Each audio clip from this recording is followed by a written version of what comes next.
What is up, everybody? Welcome to the Wednesday stream. Just as a heads up, I've done 4 mythics. We've got a lot of mythics to do today. A lot of mythics to do.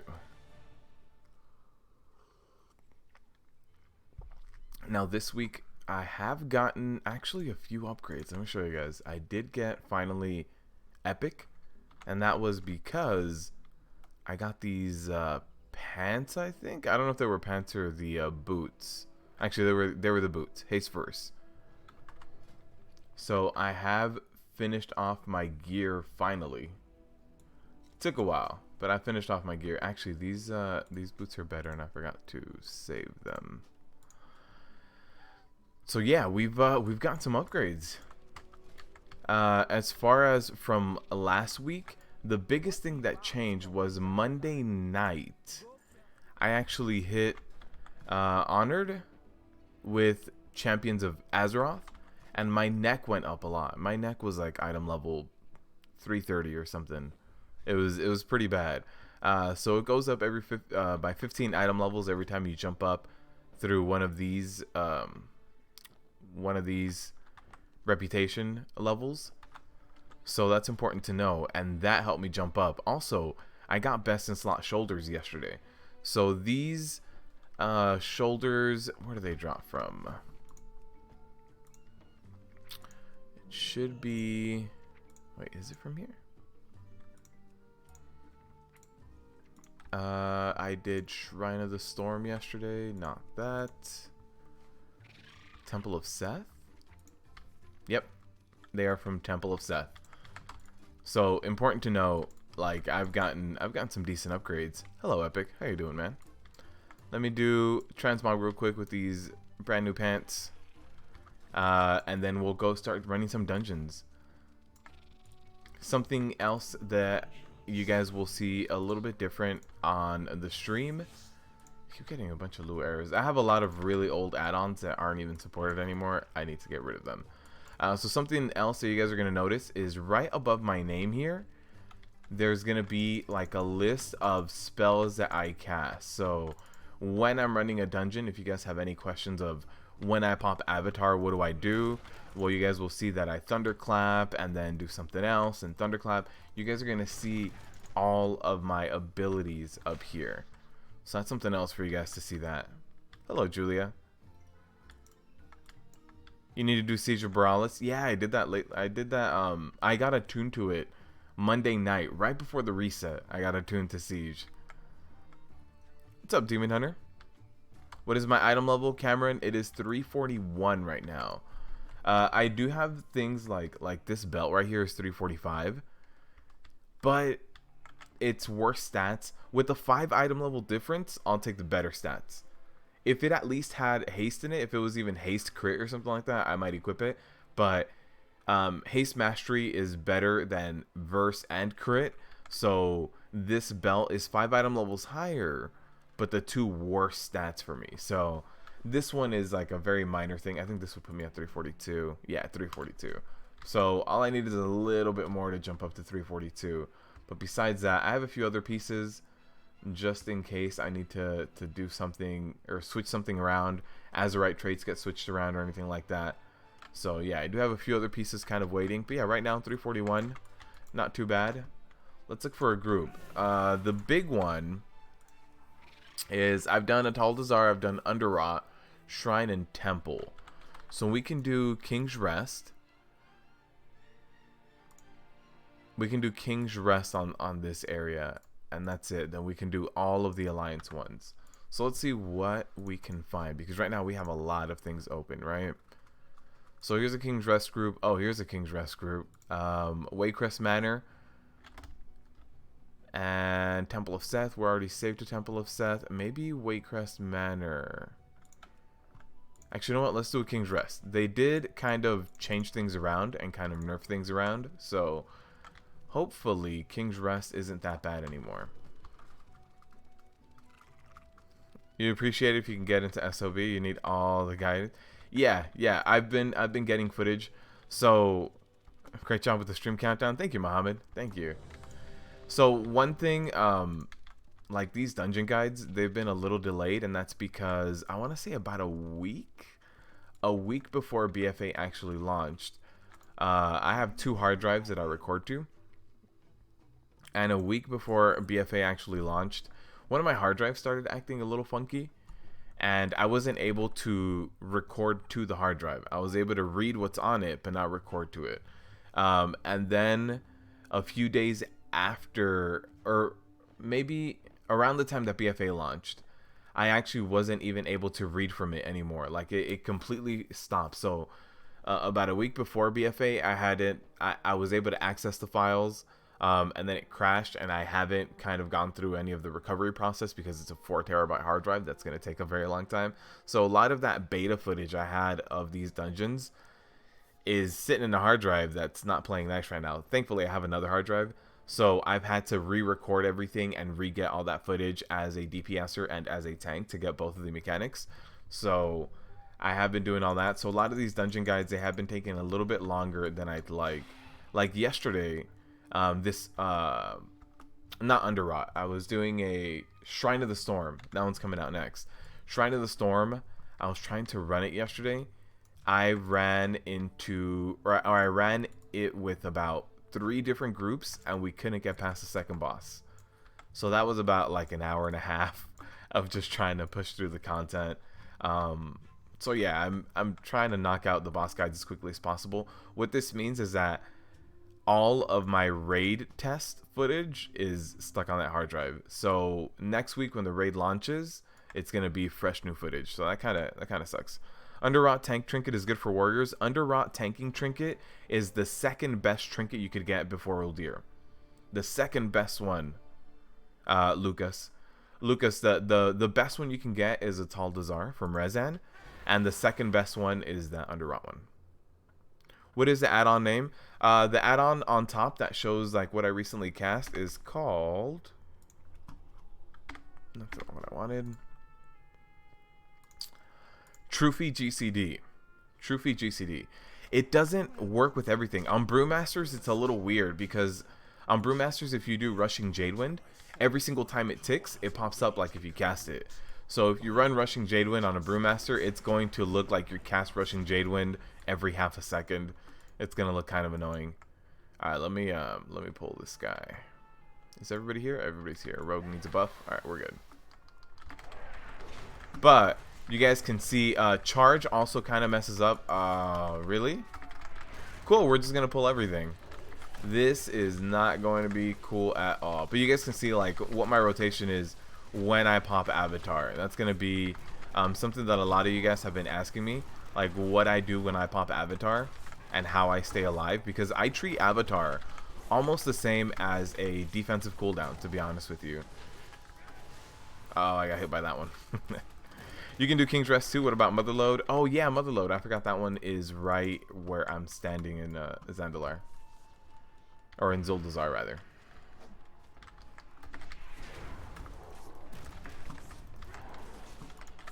Alright, so that's one of my Azerite powers that I have right now, is to drop Azerite on the ground. So I just would like to stand in it if I can. If I can't because of Suppression Slam, then, you know, no biggie. But when I see it on the ground and I can stand in it, it's kind of like having a druid, right? When they drop that heal, you should want to stand in it. You don't have to, but it's nice. It's going to help everybody out.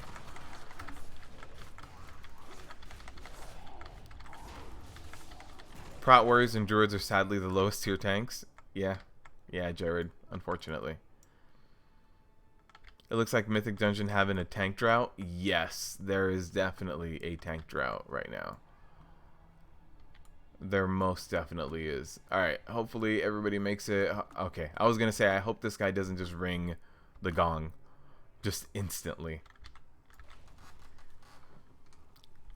Love your stuff. You find warrior a lot harder to keep your health up doing normals and heroic. Not sure if it's me using my DK finding it simple compared. Does that change better with gear? Random, yes. So one of the things that warriors have that's a plus, but it's also a minus, is the fact that we have the new blocking system, right? But unfortunately, with the new blocking system comes the fact that shields are huge upgrades. So if you find it very difficult to stay alive and you're progressing, like you're doing it under geared, then one thing you might want to notice is how your gear is in comparison, or how your shield is in comparison to the rest of your gear. Like if you want to do heroics drop item level 340. If your shield is like 290, oh man, you're gonna be hurting a lot. You're gonna have to spam normals until you get an upgrade for that. Like there's just no other way. So yeah, you need to be very careful with that. Okay, there it is.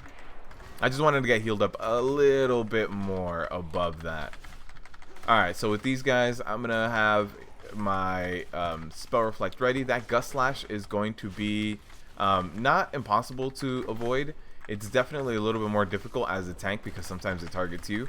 But if you look at how this mob, where the mob faces when they cast that gust slash, that's where the slash is going to go out. So if you are a tank or if you are melee, you can try to sidestep it as best as you can. Let's go this way. Ready? Is everybody good? Now, I did interrupt that deadly chill. What's going to happen is I am going to try my best to reflect the next one. There it is. So now, the important part is to thunderclap every other cooldown. Something else I can do as well is try to LOS the best that I can. Also, since there is a lot of magic damage going out here, I'm going to try to thunderclap every other cooldown. Now, my avatar is down, finally. There it is. I interrupted that gust slash. This mob, these pulls are going to be hard to survive regardless, especially as a Prot warrior. There's just a lot of magic damage. You want to try to avoid the gust slashes as best as possible. Now, the hard part is we're all getting used to the pulls and we're all seeing how things are. So that's one of the difficult things, right? It's new to every single tank. So until we start doing like Mythic Plus all the time and spamming it, it's going to be hard to get used to something that we don't know yet. Alright, so hopefully everybody kind of LOSs here. I have that caster sitting in the back. He just, you know, he's going to keep doing his thing. Oh man, okay, he's hitting my healer. That's a problem.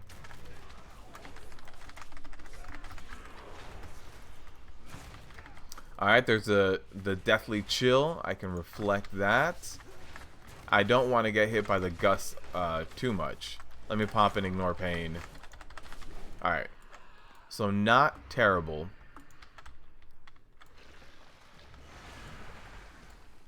Blockades? The blockades? After King's Rest, please do Seizure Borealis. Yeah, I'll do Seizure Borealis today. I don't know if it'll be instantly the one I find after. Like, what I want to do is, I like jumping into groups that already have somewhat of people going in it, right? So if there is no siege group in LFG, then it won't be the next one, but I want to get it done today. So for sure, you know, if I don't get it done immediately after this, just stick around. I'll get it done today. Alright, so we're going to pop Demo Shout once our shield block kind of like went off. Now I have full rage. I did overcap my IP a little bit, but it's not going to be that terrible to kind of overcap a little bit. Now we are going to start getting the golden ads here. Here it is. Here's the call. We have really good DPS this time. I am glad that we have such good DPS on this group. Alright, I thought this Azurite was from the encounter, because the encounter does have a lot of Azurite on the ground. So my shield block is about to wear off. I can do another Demo Shout. I popped it there at the end just in case, but we didn't even have that many ads. This is really good damage. We have a Warlock doing 10k, Demon Hunter 8k, and Rogue doing 8.6k. That's really good. I got that Underrot Trinket but gave it to Scrub Pally. What's up, Glock? And the Scrub Pally. Yeah, Scrub Pally in my guild has 2 best of slot trinkets, man. Okay. They should all wait here. Because whenever you check for a mythic group, many are waiting for a tank. Yeah. The blockade trinket is also extremely underpowered. Yeah. It's not bad, Jared. The only thing is, since it's random, it doesn't always necessarily proc what you want it to. It got buffed, and it's not bad. Especially because it's also item level 355. So it's got a good item level now. Its heal is actually really good. The only thing is you can't control when that heal comes in, right? I'm a fan of on-use trinkets. This blockades trinket, what it reminds me a lot of is the trinket from Portal Keeper in Antorus. That's what this Dark Moon trinket reminds me a lot of. That Portal Keeper Hazabel trinket. I forget what it was called, but this Dark Moon trinket reminds me a lot of that. It just kind of procs when it wants to. It might give you a heal. It might give you a small heal, big heal. It might give you a little bit of armor, a lot of armor. So the blockade trinket is not bad. It was definitely in a much weaker state when it first came out. It got really good buffs, and now it's in a much better position. All right, here we go. Also, by the way, since I am running anger management, I should have avatar on almost every single cooldown. So I have it again now. Now I don't necessarily need to pop it on this pull, but I'm going to now. I saw a lot of the damage started going out here just because this is a lot of unblockable shots with this, and it seems like the heals are a little bit low, to be honest, right now, at least on this pull, and on me. So here we go. I was able to stay alive. Can I pop that? I was trying to pop it, ignore pain immediately after. Just did not happen. Alright, this is gonna be the pull. This is gonna be the pull with the Blade Stormer, guys. So we gotta be careful. So I'm gonna pull this one a little bit in here so we have a little bit more room, because when that Blade Storm goes out, there it is.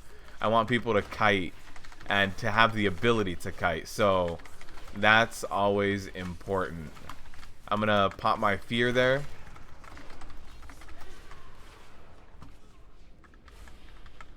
Now I do have this, I popped all my cooldowns to try to stay alive. I do want to interrupt that. There it is. Where's my healer? Why am I not? Oh, healer is very far away. I think the healer died halfway through. I looked at my minimap. Healer was nowhere near me.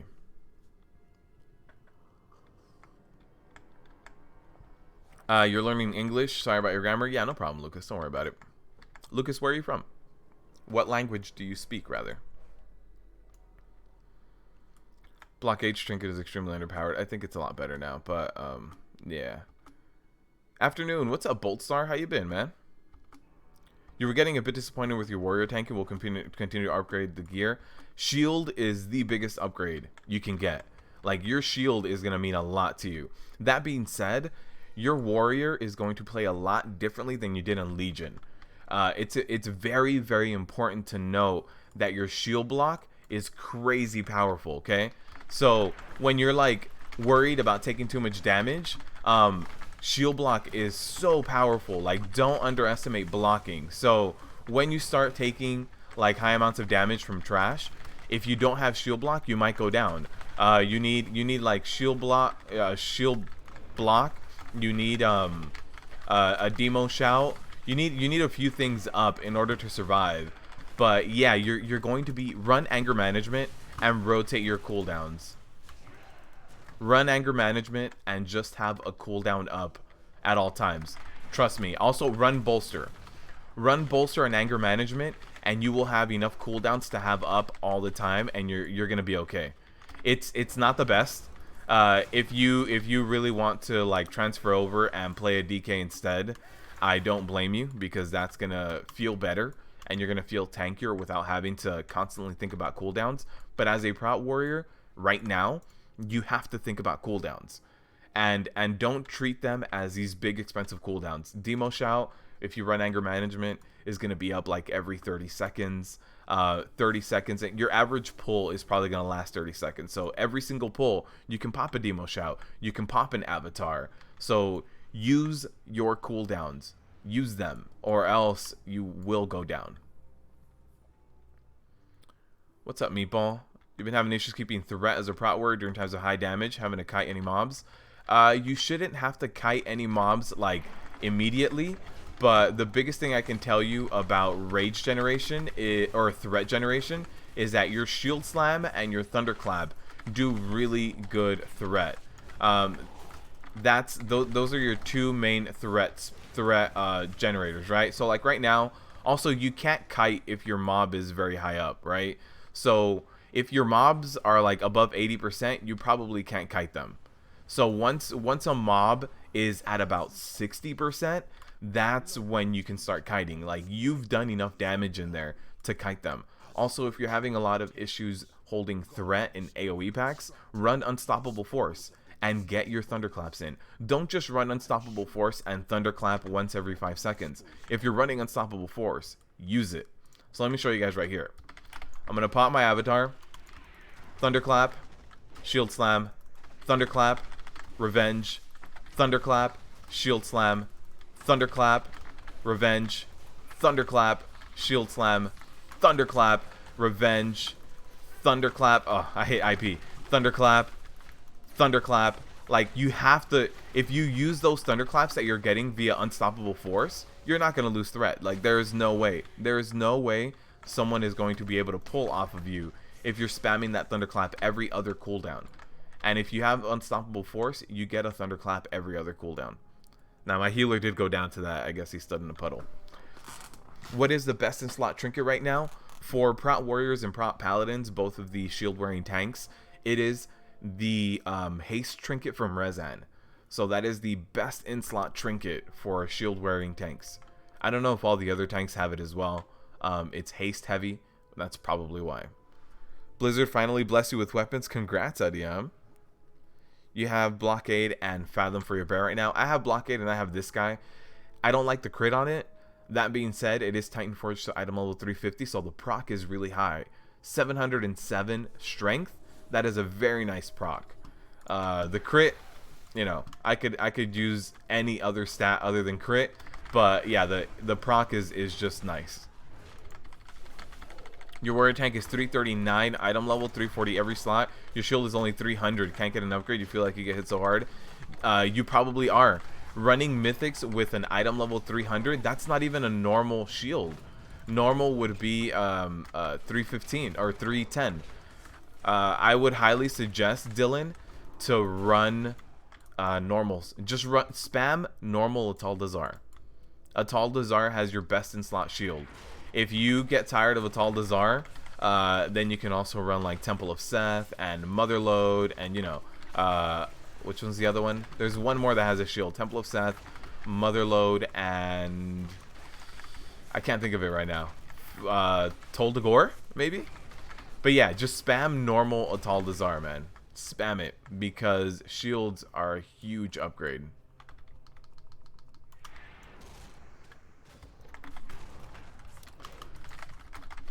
I wish I had kept a few of my old shields to show you guys the actual block values. But like right now, I believe my shield blocks 40% of incoming damage. So when you consider shield block makes you block 100% of incoming physical damage, right? Shield block increases your block value by 100, or your block chance by 100%.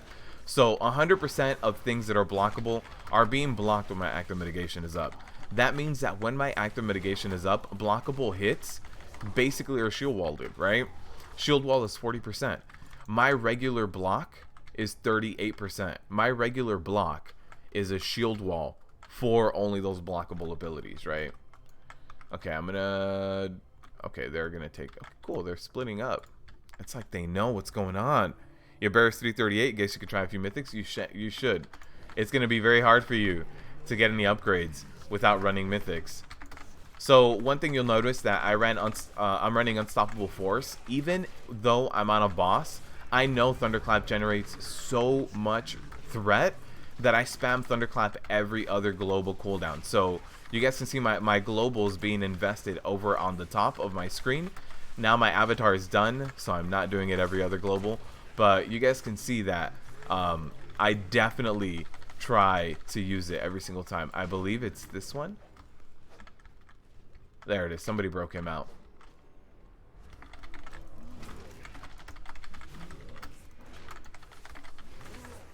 For sure, Glock. For sure. Uh-oh. We gotta get him out of here. Alright, so I want to try to keep him as close to in the middle as I can. So even though he's about to go down, I don't think he's going to be able to lock up another person. I still want to keep him right around here. There it is. We got him. Oh. This is the one that I wish was stronger. 340, 14,000 damage on a 1 minute cooldown. Look at this right here. This is a trinket from Antorus. This does, oh, this only does 16,000 now. It got hotfixed. It was doing 100,000 at this expansion. It got hotfixed. So instead of buffing the trinket, they nerfed the other one. That's cool. I don't know why my healer pulled. He's dead. So this is not going to be fun. Let me interrupt that. I am going to go down to this. Like, there is no way I'm surviving all of this. I might be able to survive long enough to kill one of them, especially if I do a little bit of kiting. But yeah, I think my healer pulled for some odd reason. I may be able to survive if I just keep kiting. Cool. We stayed alive. Not ideal, but we stayed alive. Your blockades is doing nothing but the finest. It's not a bad, look at this. Where's the blockades procs, and depending on the proc, it's all split up. So that's unfortunate. The healing is all split up, but the healing itself probably will add up to a very decent amount. Kind of sucks that it splits it up. Blizzard finally blessed. TLDR, make a clap? Yes, make a clap. If you run Unstoppable Force, make a clap.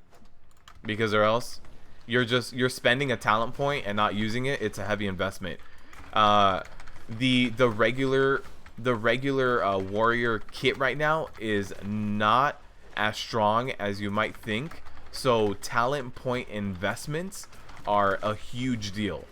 A huge deal. So if you are running a Prot warrior and you have a certain talent point being used, like anger management, unstoppable force, use that talent point.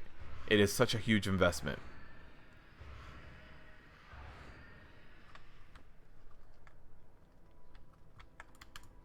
All right. Oh man.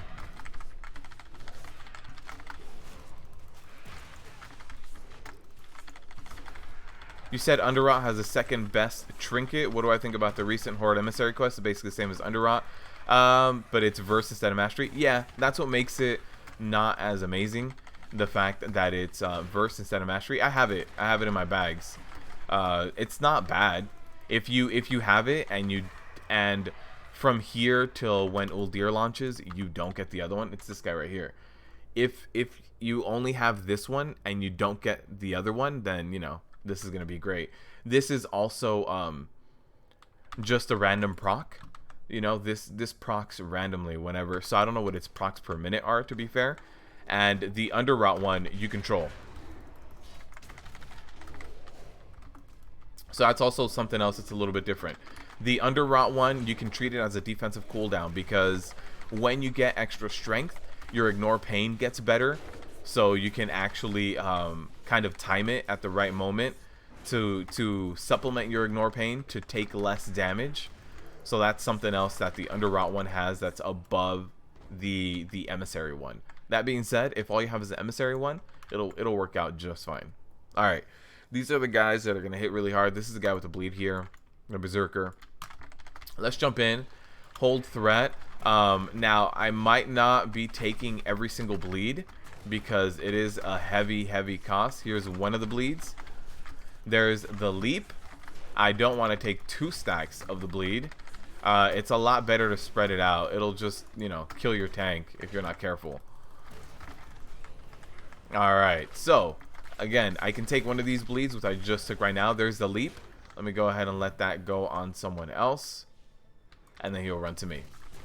Perfect. Once you get like 2 or 3 stacks of that, you're dead. You did 492,000 heals in a full run. Wasn't bad at all. How did you really go in there and add it all up? Like individually?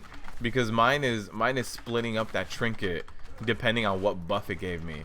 Depending on if it gave me the 5, the 6, the 7, it's not that cool. Like I don't really want to have to add it all up. Now I can, but yeah, the blockage trinket is definitely not bad. It's just a little bit more difficult to see right now. At least with Skada. I don't know if Details puts it all together. Alright. We are going to have one Berserker in here and a few casters. So, let me pop Ignore Pain. Let me pop Avatar. Let me get in there. What I want to do is pick up Threat. Let me pop a Spell Reflect right here. And I will pop a big cooldown right here as well. Now, we are going to get that leap there. I already have a bleed on me. I don't want an additional one. So, unfortunately, going to let that go out to someone else. And there's all that damage. So, let me start going over here. I don't have any magic left. There it is. Perfect.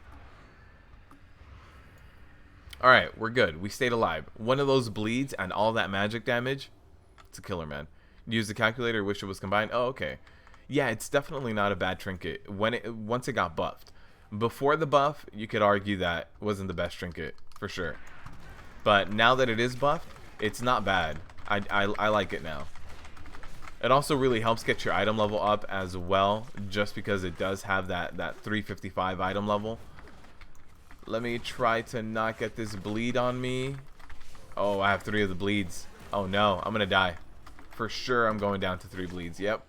3 bleeds, 50,000 a tick. Yeah, that pull is hectic, man.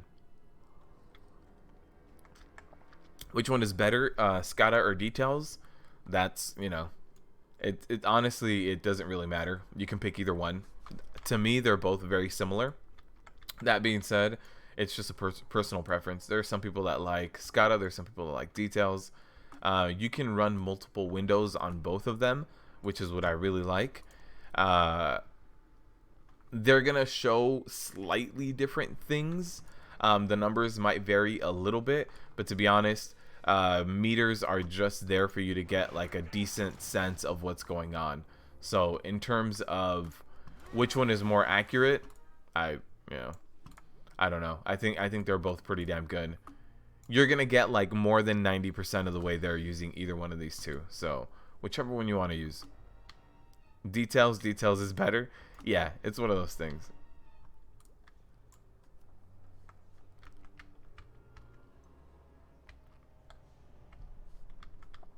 Alright. Gonna get to the third boss here. Now this boss is no fun. This boss is definitely no fun. The council means we need to... I wonder what we have this week as well.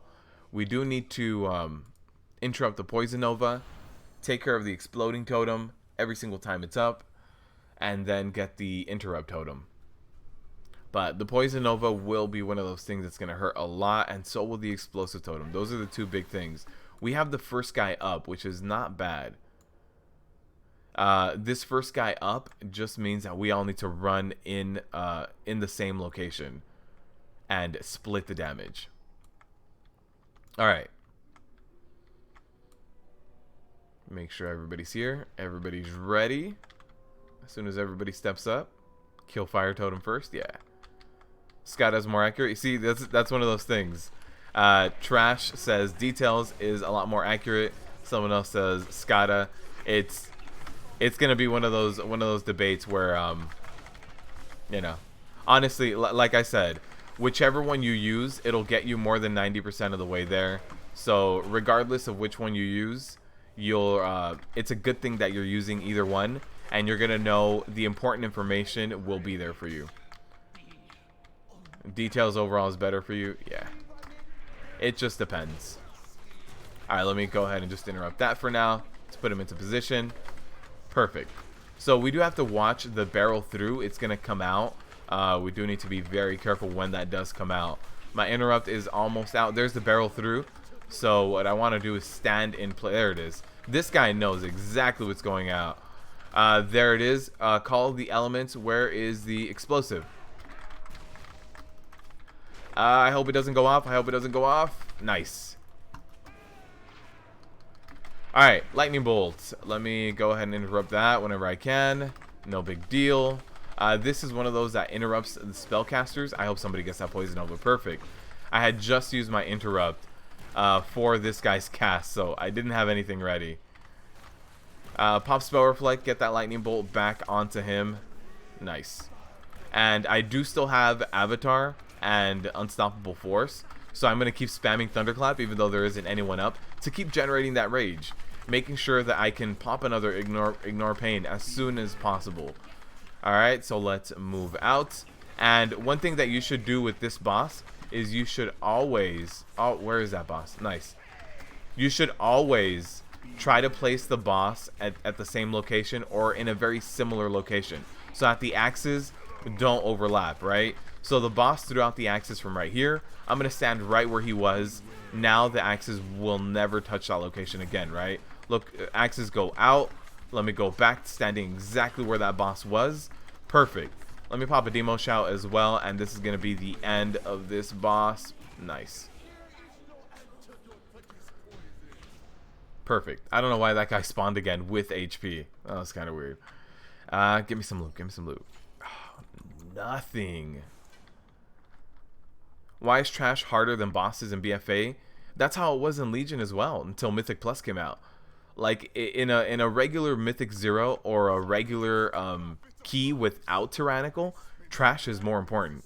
That's why you have enemy forces completed, and a lot of times the enemy forces completed would mess you up, right? You would try to get enemy forces, you'd end up dying. But when it's a Tyrannical week, bosses are harder. When it is not Tyrannical, when you just have... So in the old system, once you got to that above +10 is when you got that Tyrannical or Fortified. Things are different now. But if we go back to that old system, without that Tyrannical on like a +9, trash was going to be more significant. Trash was definitely going to be harder. You feel like detail's quite heavy on memory though? Yeah, oh actually, I haven't looked into that. I haven't looked into which one of those two is heavier or not heavier on memory. So one thing with this guy to try to stay alive is to try to mitigate as much magic damage as possible. That means generate as much rage and try to spam ignore pain as much as you can. I probably won't survive this. I don't think warriors are built to survive this. Charge, get another ignore pain going. Get a shield slam going. Get another charge going. Another ignore pain. Trying to stay alive. Here's my spell reflect. Stayed alive. Just barely. I think they nerfed this guy, by the way, by like 20% or something. I know there was a few changes this past week.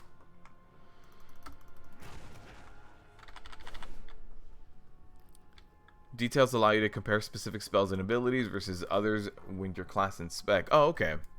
Yeah, I didn't fully explore details. The only time I've used details is in the beta.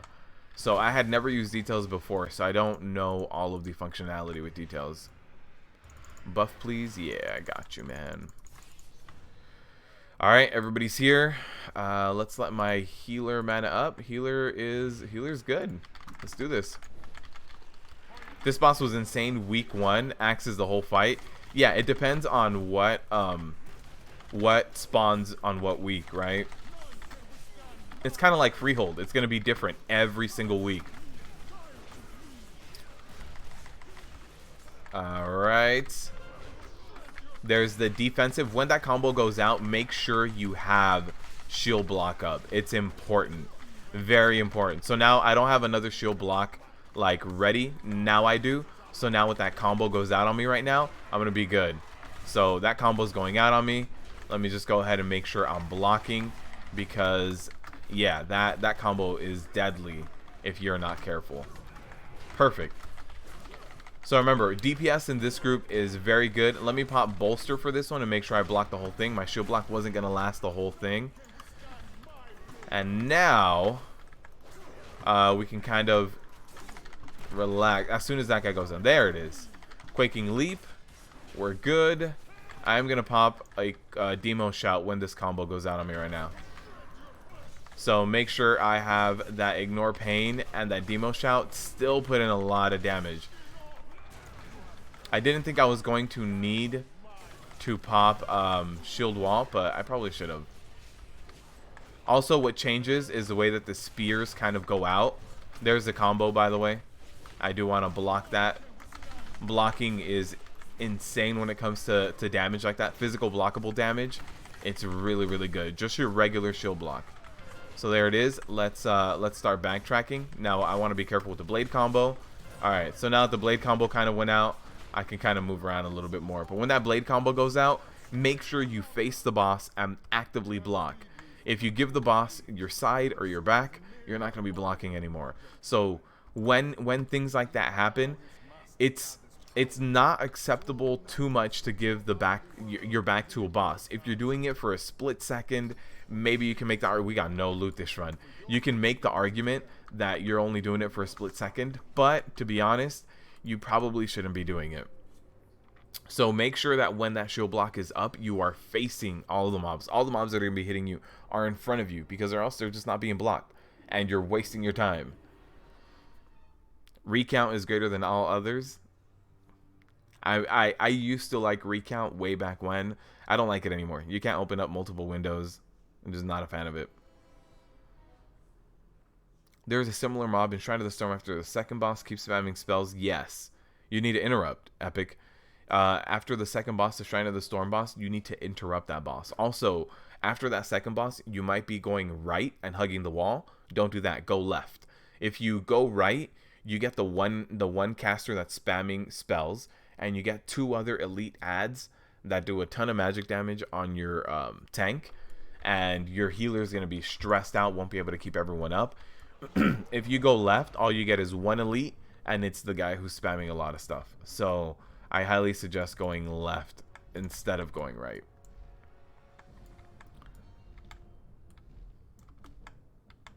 Did I get the mummy pet from King's Rest? Yes, I did.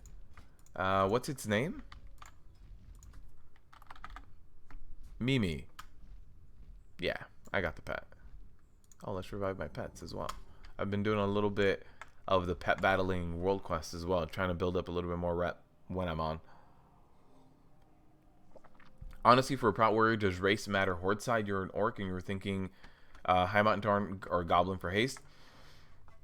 Honestly, for the large majority of cases, race doesn't matter that much. Even things like the troll racial and things like that.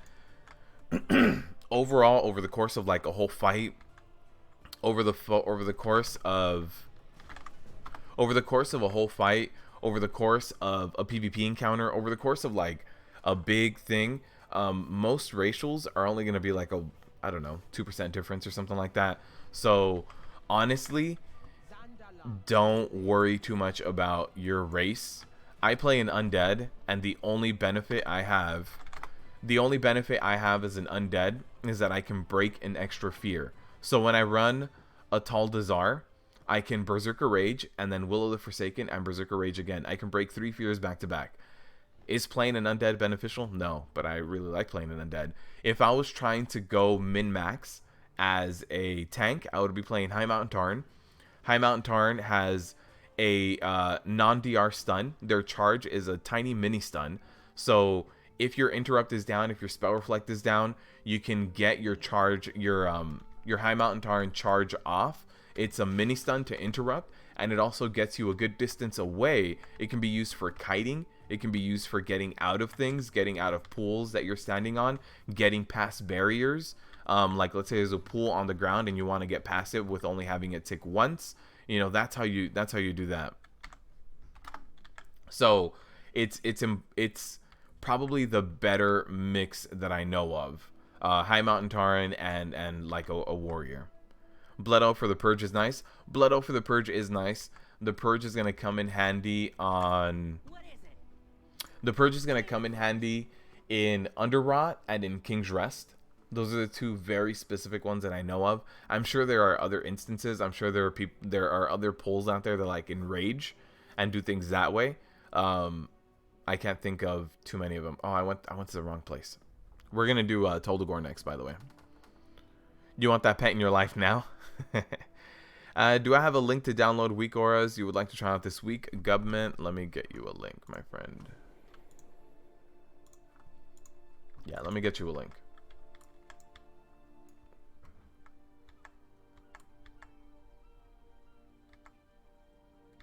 But yeah, Ed hopes if you want what I would consider the best combination for a Prot warrior, it would be High Mountain Tarn, the charge is that mini stun for another interrupt.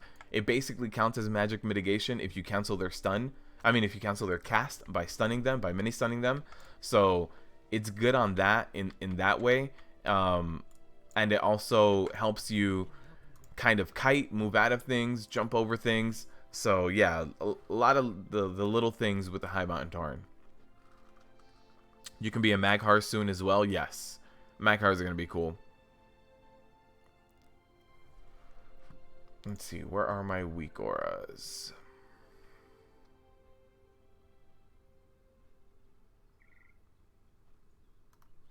Here we go. Let me get you this link. Alright, if you want my Weakauras, here is the link. The Weakauras are listed in there. And then, let me actually get this. Here we go. I just updated the Ignore Pain one as well. Alright. Can Alliance go to King's Rest, or you have to unlock it on your Horde tune? You can unlock it with Alliance.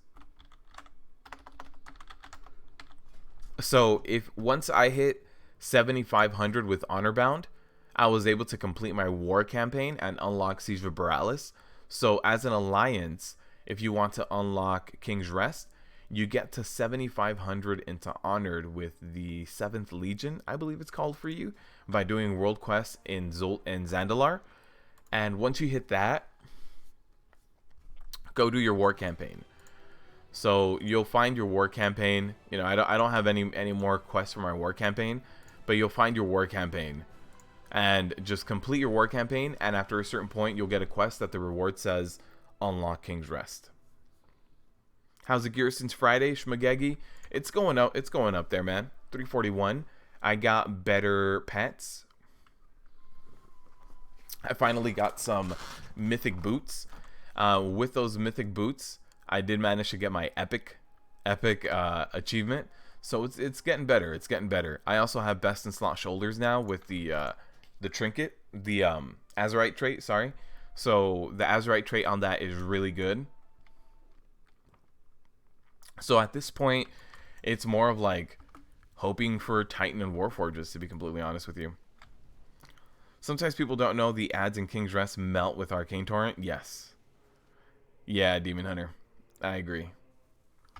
There's a lot of little things that people haven't learned yet that when we start doing Mythic Plus, they will pay attention. Blood Up has become so good in utility. Yeah, not every single dungeon, but yeah. As a new Prot warrior being Fury for 4 expansions, videos have helped a lot. Thanks, Ed Hopes. I appreciate the kind words, man. What's up, Audie W? You're 344, but still no epic achievement. What are you missing? You're revered with the 7 Legion. Oh, then you unlocked it. I honestly, Epic, don't know where your world entrance is for King's Rest. I don't think you need to run to it the same way that I do. This hunter has taunt on his pet, which is okay by me. If his pet wants to tank, that's fine. Less shield block for me to use.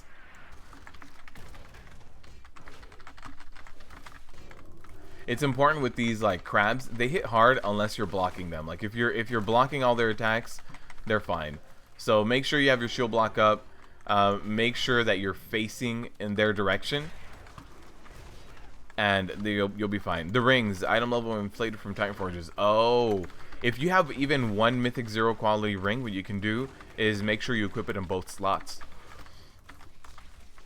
So let's say you have one Mythic 0 quality ring and the other one's a Titan Forge or a War Forge. You can swap their location and then you can get the achievement if you really want to get it. Yeah, no problem, government. Alright, two more pulls here. Let's pop Avatar, let's jump in. Pick up this threat. You guys can see right above my name, right above my nameplate, how I'm using my global cooldowns with Avatar to stay alive. And I really do use Thunderclap every other global.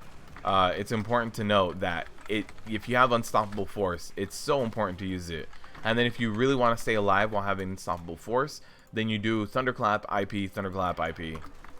It depends on how fast your IP is going down. If you guys also want the Ignore Pain Weakora that has the total absorption amount, like the one I have here, then that is in the description of this video.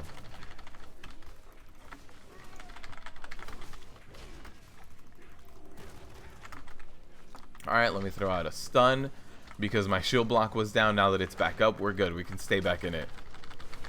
Next week, raids and Mythic Plus. What's your advice? What to do first? It depends. It depends on your... If you run with a guild, then you can run Mythic Plus after you run ULDIR. Like, I raid with my guild Tuesdays and Thursdays, right? So I'm going to be in there the day it comes out. So I'm probably not going to run too many Mythic Pluses on day 1. But I will be running ULDIR day 1. So let's pull this. I don't have Glock, if you're listening. Let me get leads whenever you can. But yeah, right now I'm gonna be running ULDIR in day 1, and then I'll be running Mythic Plus the first day for you guys here on the stream. So if you don't have a guild, if you pug everything, then I would probably suggest running Mythic Plus first rather than ULDIR, because Mythic Plus is a slower progression, right? Every level of Mythic Plus that you go up, oh, this guy pulled all the stuff. Every level that you go up in Mythic Plus is a +5 item level increase, right? So right now you're doing Mythic 0, you're getting 340. If you go do a Mythic Plus 2, you're getting 345s. But if you jump into normal ULDIR, you're jumping into content that's 355. So that's a 15 item level difference. So you might feel under geared going into Mythic ULDIR, because you are. You're going into progression level content. So if you want an easier curve, do Mythic Plus 2s, Mythic Plus 3s, up to like a Mythic Plus 4. And it might seem a little bit easier on you rather than jumping into ULDIR as soon as it comes out. It's going to be a much steeper curve jumping into ULDIR. Also, if you jump into Mythic Plus 2s, Plus 3s, everybody knows somewhat what's going on. Not necessarily every single aspect of it, because you're going to have Tyrannical or Fortified the first week. Oh, got a ring. You're going to have Tyrannical or Fortified that first week. But they're going to know, hey, this boss generally does this. Like, they're going to have a decent amount of an idea. When you talk about ULDIR, it's all brand new bosses. Everybody's gonna go in there blind. So yeah, I would suggest running Mythic Plus first if you don't run with a guild. Alright, so Glock here is making keys as well. Verse Mastery, I don't need it.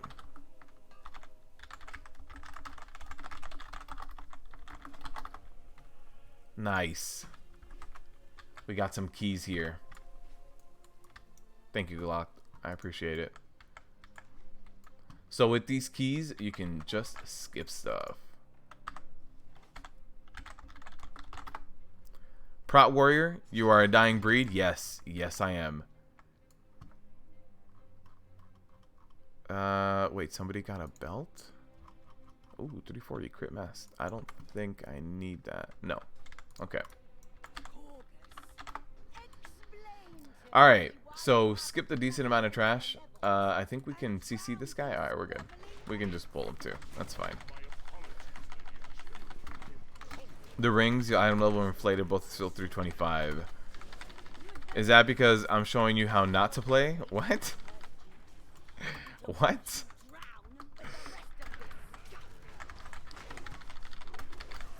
Thank you, Audie. Thank you. Have I considered making a stream on ULDIR guild run? Yes, I have considered it. So if I'm going to be streaming guild progression, I absolutely can. The only thing is I probably won't be as interactive with you guys here in the chat, but I can absolutely stream it. But I'm probably going to be talking with Glock here. He's my co-tank. I'm probably going to be talking a lot with Glock about positioning, about what we need to do. Maybe talking with the rest of the guild about managing certain mechanics or whatever it is. Maybe I'm going to go down to something that I shouldn't be going down to. So it'll be a little bit less interactive, but I can absolutely stream it so you guys see my learning process, which I'm okay with. I can go. Oh, it's this way. This way. Here's the key. Now, if everybody moves up as well, that would be great. Oh, there it is. Glock is opening the door for me. Perfect. Now, what I said with stepping up is that we do have a pat that's on this bridge. You see him walking over here on the left-hand side. That pat is... There it is. That guy pulled. Yeah. So this guy right here, this thug, he's at risk of pulling if you don't move up. So it did pull, but we're okay. We can handle this. What's up, Christian? Oh, my bad, Christian. With your text yesterday, I was watching TV when at that point when they were coming through, and it was really late, so I didn't get around to it. But congrats on your new setup, Christian. Actually, it's a really sick setup. That is a lot of very high-end parts, my friend. How do you get the key? This is from blacksmithing. So Glock just had mats. You see it says requires blacksmithing, level 1. So he just had a bunch of mats, and he was like, cool, let me just create these. It's a lot easier to skip. If you have a rogue can also open the place up for you. Oh, here's another place where blood elves are useful. You saw those bubble buffs that went out on everybody? Those can be purged with the blood elf racial. Alright, let me heal up a little bit. I did get a victory rush there as well, so that's important to use. I hate these arsonists. They just give a big magic debuff. That was super delayed? Yeah, sorry, man. Sometimes it's dealing with the mythic dungeon. Since all these dungeons are new, sometimes it's like, oh, let me just deal with this, and I'll get to it. Alright. Now with these guys, I want to pull actually these two like non-elites here. Just knock them out. It's your first expansion tanking. You know, a group of leaders use Raider IO to determine who gets into the group. Will IO score apply to tanks, or people really need tanks? Raider IO will always apply. It's kind of like saying, does item level matter? Like, at the end of the day, not as much as some people think it does, but it does still matter. Like, I can't be a boosted character with green gear running into a Mythic +3, right? Mythic +4. So Raider IO score is going to matter, just like item level is going to matter when you apply to a group. How much it matters, I think in certain pugs there is a little too much emphasis in it, but it does matter. So you probably want to get your Raider IO score up for those Mythic pluses, at least a somewhat decent amount. And by decent, I mean like the new cap, I believe, is a +10 every week. So if you have like +7s and +8s on everything, after a few weeks, like this isn't as soon as things launch, but after a few weeks, if you have +7s and +8s on everything, you can get into most groups. So one thing that Glock was doing there as well behind me was opening all of the jail cells that are up against the wall. Now the reason he's doing that is because this boss, what will happen is the boss will actually go over to the jail cells and open them up himself. Now if you open them up prior, you get to kill the ad that's in there. So during the boss fight, you actually deal with less. You can deal with it now, like if it's just a regular trash pull, which is a lot easier to do. It's a lot more of a gradual process, as opposed to while the boss is on you, debuffing you, hurting you, doing all sorts of things to you. Alright, let me pop this. This is going to be one of the harder hitting pulls, right? So I want to try to mitigate this as best as I can. So I'm going to pop that Spell Reflect. As soon as that falls off, let me pop Bolster, try to stay alive. Now I do also have a Victory Rush that went away. So that Victory Rush didn't last very long. I didn't see how much time I had left on it. So now it's all about staying alive. So my last stand just wore off. So I just popped my shield wall. Just trying to stay alive here. Let me go ahead and throw a stun out.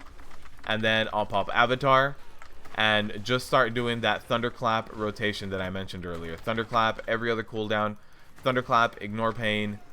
Thunderclap. While my Ignore Pain has a decent amount, I won't restack it. But once it dips down below 10k, that's when I restack my Ignore Pain. So yeah, that pull is one of those pulls that can make you feel as a warrior that you're just not good. So here he is. He's opening these keys, these locked prison bars you see, and there are elites in here, and these elites normally get pulled by the boss, but we can pull them a little early. What's up, Max? Can I elaborate on the prison cell gimmick? Yeah. So this boss, you see that these 3 cells in front of me opened up, and we got 3 ads.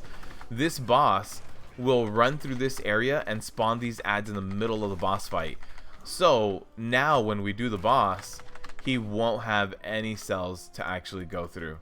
Let's do a pull timer real quick and just make sure everybody's on the same page. And cool, somebody pulled anyway. So now I'm gonna pop Avatar.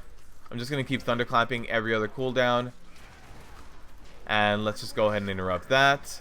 Let's LOS the daggers, and then we can run back in. So yeah, when he gets to 50%, I can show you guys what I'm talking about with the jail cells, right? So let's interrupt that fear. And here's the smoke powder. So now you're going to see the boss is going to go over here and start opening all these jail cells, right? Look at him. Release prisoner, release prisoner. But he's not releasing anyone. So now during this phase, we can nuke the boss. I don't have to worry about picking up 3 ads on one side and 3 ads on the other. Now I can just kind of focus on the boss. Look at that.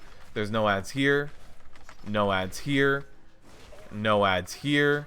And now the boss is just going to get here to the end. There's that one ad that has to spawn. He spawns like from the ceiling or something. Not much I can do about it. So yeah, now the boss is just basically the boss in the one ad he spawns. We were able to focus CPS on the boss the entire time. Boss goes down super quick. So yeah, you can do that with the rogue or with the blacksmith. Nice, somebody got a cloak.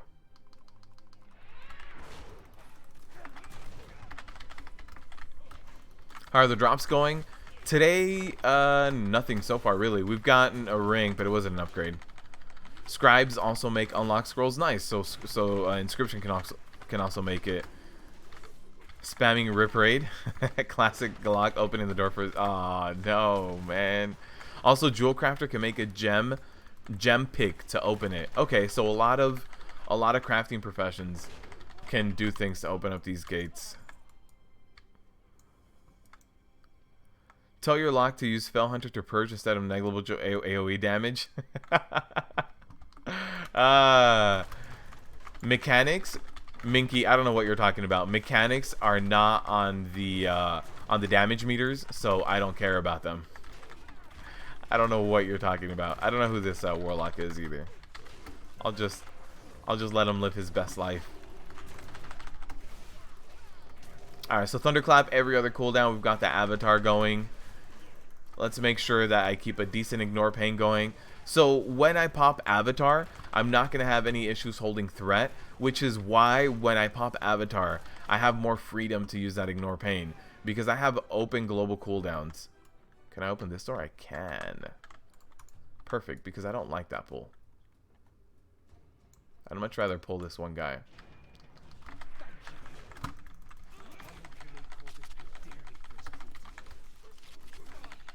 Deeps are always greater than mechanics. Yep. Oh, man. Someone said you can open the gate besides the boss earlier. I don't...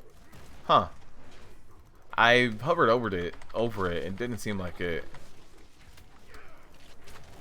We got... Oh, some non-elite ads. No big deal. Let's take care of them.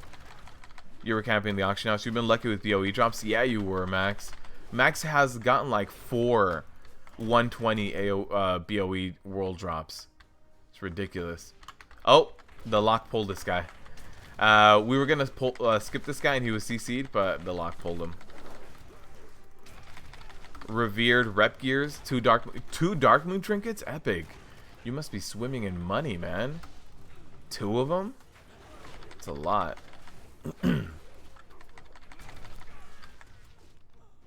Alright, so what we can do is go this way. Repentance. Nice. And then skip those guys.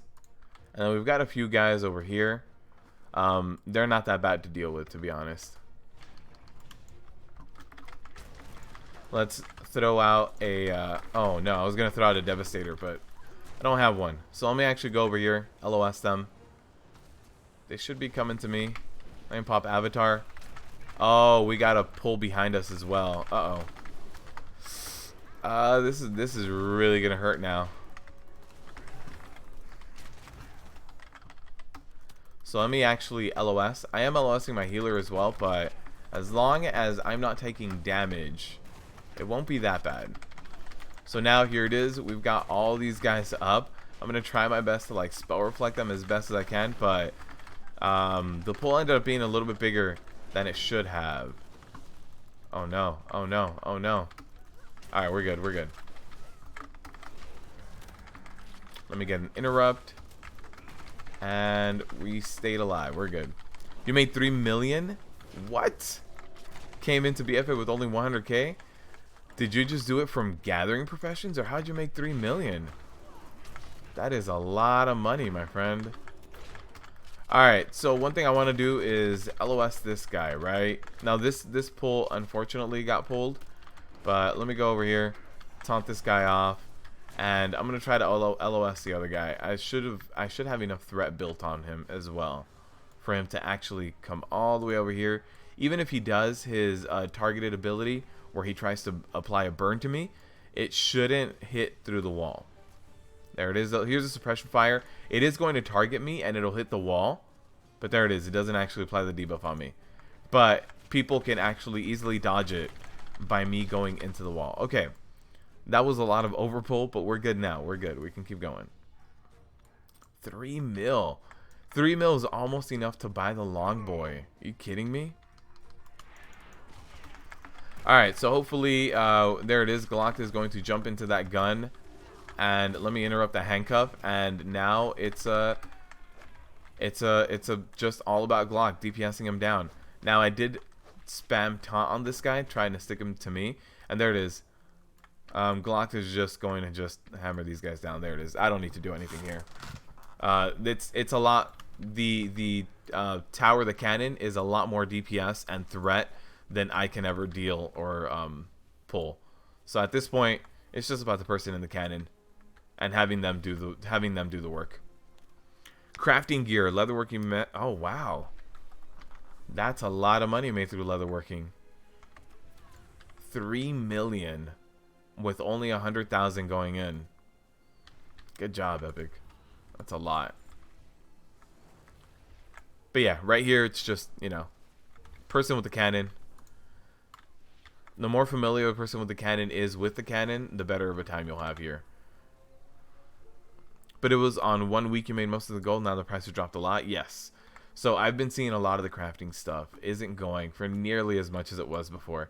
Let me jump in here. Oh, okay, the Warlock's got it. Cool. All right, Mr. Warlock. It's all you, my friend. Stand ready, men. They're coming. Check your fire. I'm looking at you. You want to get the boots to get some bonus with your shield? You've only sold one of them?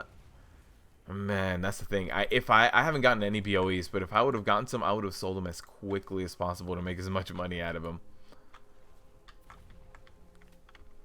You can buy a few tokens with them. I wonder if the pets also get hit by it. We'll find out right now. Let's see. And any pet damage? Any pet damage? He's still taking out this guy all the way in the back. There it is. Wolf. Nope. Wolf is not getting any damage. So I took a big hit there because that was where that guy was running to. We're good though. Time for the boss. How's it going, Frog? We're going good, man. Hope you don't mind. You study? No, man. No. We all have other things to do. And I appreciate you stopping by and even checking in. One thing I'll do is I'll just pick this up and throw it here in the corner. There we go. What we can do is actually pull this boss and drop all of the barrels all on the same corner. So you see here, Taruru is dropping all the barrels here. If this boss blows up all the barrels in this corner, that means that if we run to the opposite corner, we'll be safe every single time. So let me do a pull timer, and we will be good to go. So there it is. You see the healers running with the barrel back again to the back corner. And that's going to be all we need to do, right? Let me pick up this barrel and drop it not in the fire. And then we're good. Oh no, there's another barrel dropping over here. So she's dropping it all on that side. So that means that that side is not going to be safe, right? So all those barrels are going to go off. Let me run to this side where it is safe. Alright. And now rinse and repeat. Now if people can... Glock died? Glock. So yeah, now at this point what we can do... You see all these barrels? They're all going to go off. And there will be one corner left. So let's just keep this corner alive. And now we need to find another corner for the next ignition. Here we go. So here's a fuse lighter going out on this barrel close to the middle here. This corner that we're in should be safe. Yeah. Here we go. We're safe here. But when you start doing this boss, when it starts getting into like tyrannical settings for this boss, I think it's going to get a lot more difficult just because you're going to have this boss up for so long. I need to get out of here. I need to get out of here. Perfect. And as far as Cinder Flame goes, there it is. There's always one little corner available. Any loot? No loot. Guys, we're not getting anything this run. You may need to drop the price. Glock dies because the tank's a noob. That's true. Stupid tank. So Glock is just going to try to run in as quickly as possible into this. Let me pick up a little bit of threat. Let me stun these guys. And then this big dude. He can come to me for a little bit. That's fine. The cannon will pick him up in a little bit. Let me just kite this guy all the way back. And then as soon as he gets hit by the cannon once, he'll be stuck to that cannon. You're the only one on your server selling him, so you don't want to drop it too low? Oh yeah. If you have no competition, you'll be fine. What? It's gonna take more than one hit to get this guy stuck? Alright, let's run through him. Let's run back over here. These guys are still going strong. We'll taunt a little bit. There it is. There it is. Perfect. And now this other guy over there should be going down. Glock, can you stay in that cannon? Or actually the hunter's staying in. That's fine. There it is. Glock, stay in that cannon, and I'm pulling these guys over there.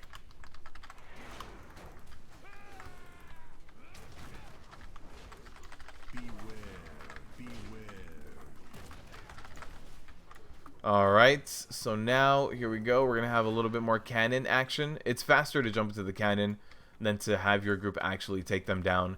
And then especially when we're going to have like fortified weeks and high mythic plus weeks, these things get melted down. Look at that. They are down now. Perfect. What is the add-on that shows your HP rage underneath your character? That is a custom Weakora I have, Frog. And if you want my custom Weakoras, they are right here. I'm new to your channel. You like how many twinks you have and how high is the gear? I don't have any anymore. I used to twink PvP a lot. This is gonna suck. I need to get to that back corner, and the warlock body pulled. So right now I'm just gonna stay like this for now until my poison goes down a lot more. But I'm gonna try to get to that back corner as quickly as possible. So here it is, slowly working my way to that back corner. And oh no! Somebody took that to the face. Alright, explosive burst is not on me. But you guys can see that the healer is giving her back to the wall. That's a smart thing to do. You want to be in a place where you're not going to move too much anymore. So now I'm here. This is the position I wanted to be in. Now unfortunately some of the DPS can't make it at this very moment. It's going to be a slow process. But this is a good place to be. So you also see that someone is standing in front of the Deadeye for the DPSer. And that is going to be kind of like the charge, hateful charge in Blackroot Hold. It's important that you only take one and then other people stand in it for you. So I'm going to be standing in the next one that goes out. There it is, Deadeye. Let me stand in this. Perfect. You see I have a 2-minute debuff now. That is the Deadeye debuff. And now I can just kind of stand here and finish off the rest of the fight here. Now I do have Explosive Burst. I want to be very careful. The Explosive Burst comes from the boss. So if in order for you to know what direction you're going to get knocked back in, you have to know where the boss is. And you're going to get knocked away from the boss. Here's the Deadeye. Perfect. Did we get any loot? Hey, we got a helmet. Do I already... Is this one the one I have? This is not the one I have. What Azurite traits are on this one?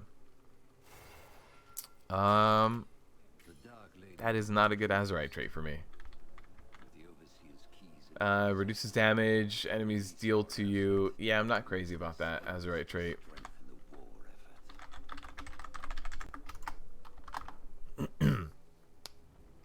Do I go for damage as a tank in Dungeons or Full Defense? Mousetrap? I go for a little of both. But honestly, I don't worry too much about DPS. The only reason why I run, like, the only DPS talent I really have is Unstoppable Force. Well, I guess Booming Voice as well. But the reason I go for those is because they hold threat really well. They also do a ton of damage. And when I pop Avatar and use Unstoppable Force as best as I can, I do end up doing a lot of damage. And I do end up actually topping meters sometimes. So it's a side effect of me just trying to hold aggro. Of me just trying my best to do a ton of damage and hold that aggro. So I don't necessarily aim for damage, especially as a tank. You shouldn't be having to aim for it all the time, but I do passively do it.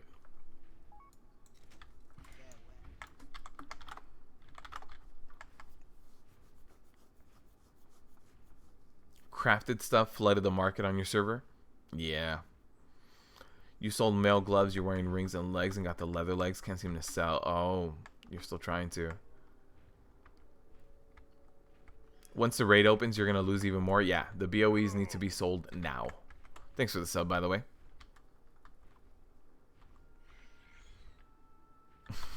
And Kid Million, how high is my gear? 341 right now. 341. But yeah, I don't twink PvP anymore. Haven't done that in a while. Used to, though. Let me adjust this as well.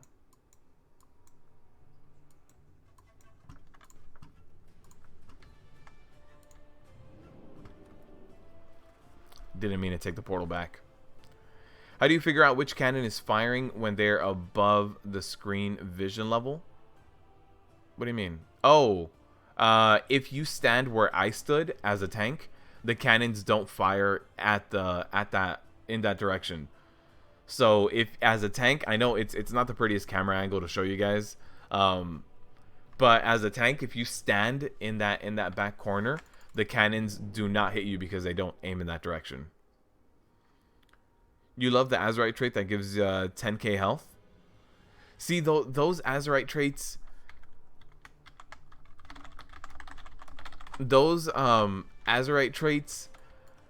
they're cool and I like them, but the fact is that they're so random you can't control them. You might get a false sense of safety running traits that kind of give you a little bit more HP and stuff. I'd rather have traits that I can control a little bit more. Like for me, this one, whenever I block, I increase my strength. I have that twice. So every time I throw on my shield block, I'm increasing my strength. And then I have the best slot trait, which is this one, Thunderclap, increasing Demo Shout. Like these are things I can control a little bit more. All right, let's go to the port. 3 Sunders and Master of All. Was wondering where you would rank Prot Paladins. Kishan, Prot Paladins are really good. If we're talking about Mythic Plus and like competitive Mythic Plus, I would rank them as number 2, to be honest. Number 2, maybe number 3 if you wanna place Demon Hunters a little bit higher. I think Demon Hunters are a little lacking in active mitigation right now, and they tend to be a little bit spiky. That being said, once you get gear on a Demon Hunter, they are the best class to farm Mythics and Mythic Plus on.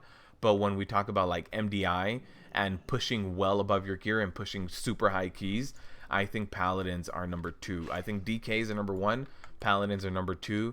in terms of pushing that high-end Mythic Plus, pushing beyond your gear at those higher levels of Mythic dungeons. The girls have been great support while leveling. Good, Chaos. I'm glad. And by the way, welcome, Chaos.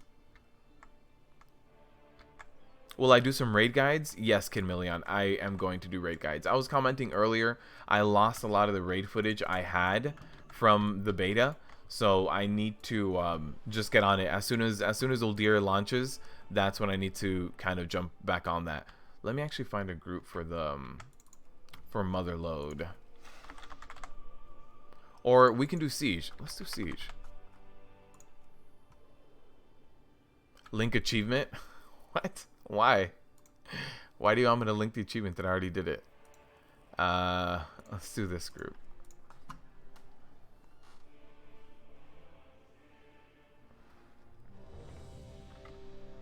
Nice, we got into that group. So, do I need to repair? I do need to repair. There should be a repair guy over there in Turret Guard.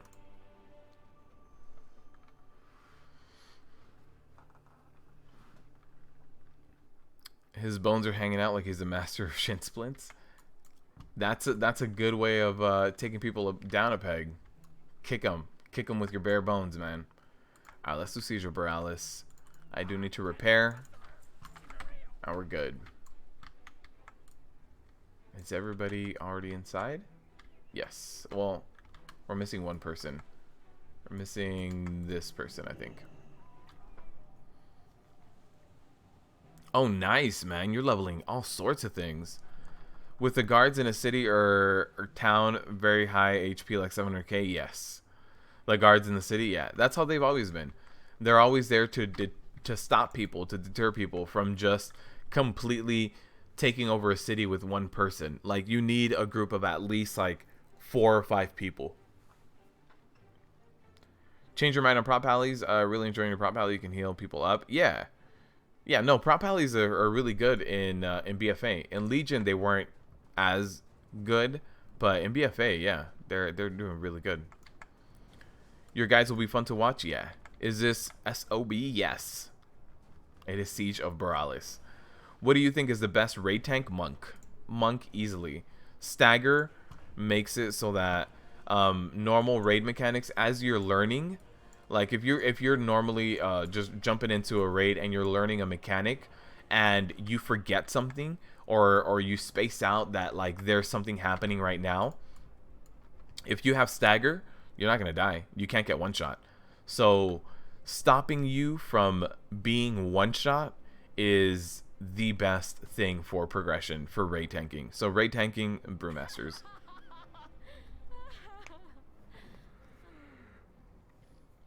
What do I think is the best resource for boss mechanics as a mythic? Is the best resource for boss mechanics and Mythic Plus as raids come out? I'm going to be doing guides as well for how you run the Mythic Plus.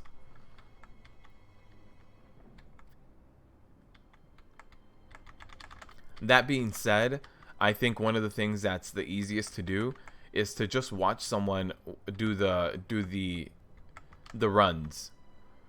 I don't know why the last person's not in here. So watching someone do the runs live, I think is also a very good idea, because there might be a best way to run the dungeon for one person, and it's like this is the only way to run it. And as a tank, if you've ever tanked dungeons, I'm sure you know that people will pull different things for you, and they'll be like, why are you going left? You should be going right. Why are you going this way? You should be going the other way. Every group will run it a little bit different. In terms of what is the best strategy, to be honest, not a lot of us are going to see it until the MDI comes out. So until that happens, until the MDI comes out, just kind of watch different people. You might be seeing someone who's a rogue, and maybe rogue skipping is going to knock off 30 seconds off the dungeon, as opposed to using an invis pot might only be 20 something seconds off the dungeon, right?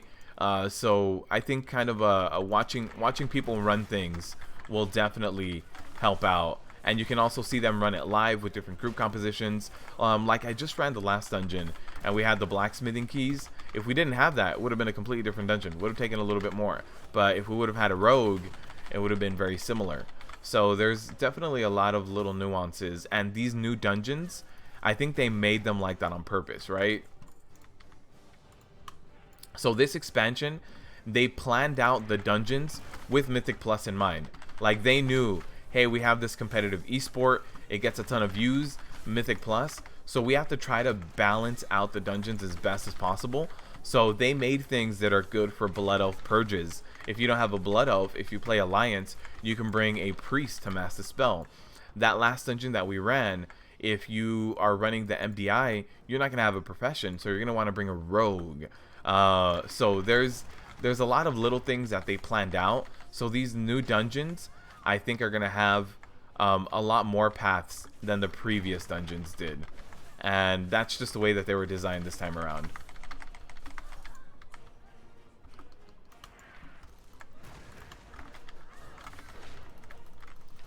Alright, so let's try to stay alive. Let me pop Avatar here. Now I'm just going to be popping a lot of Thunderclap, making sure that everything kind of sticks on me. Getting knocked back doesn't help that, but everything else is non-elite. So we can spam that Thunderclap every other global cooldown. Prot Warrior is hard mode. Prot Warrior is definitely, you need to pay attention, you need to know what you're doing. You can't autopilot on a Prot Warrior right now. Does Alliance start SOB in another location? You did SOB in it. Yes. The Alliance Seizure Borealis entrance is in Borealis, right underneath her Flight Master. So that's like, they both have different entrances.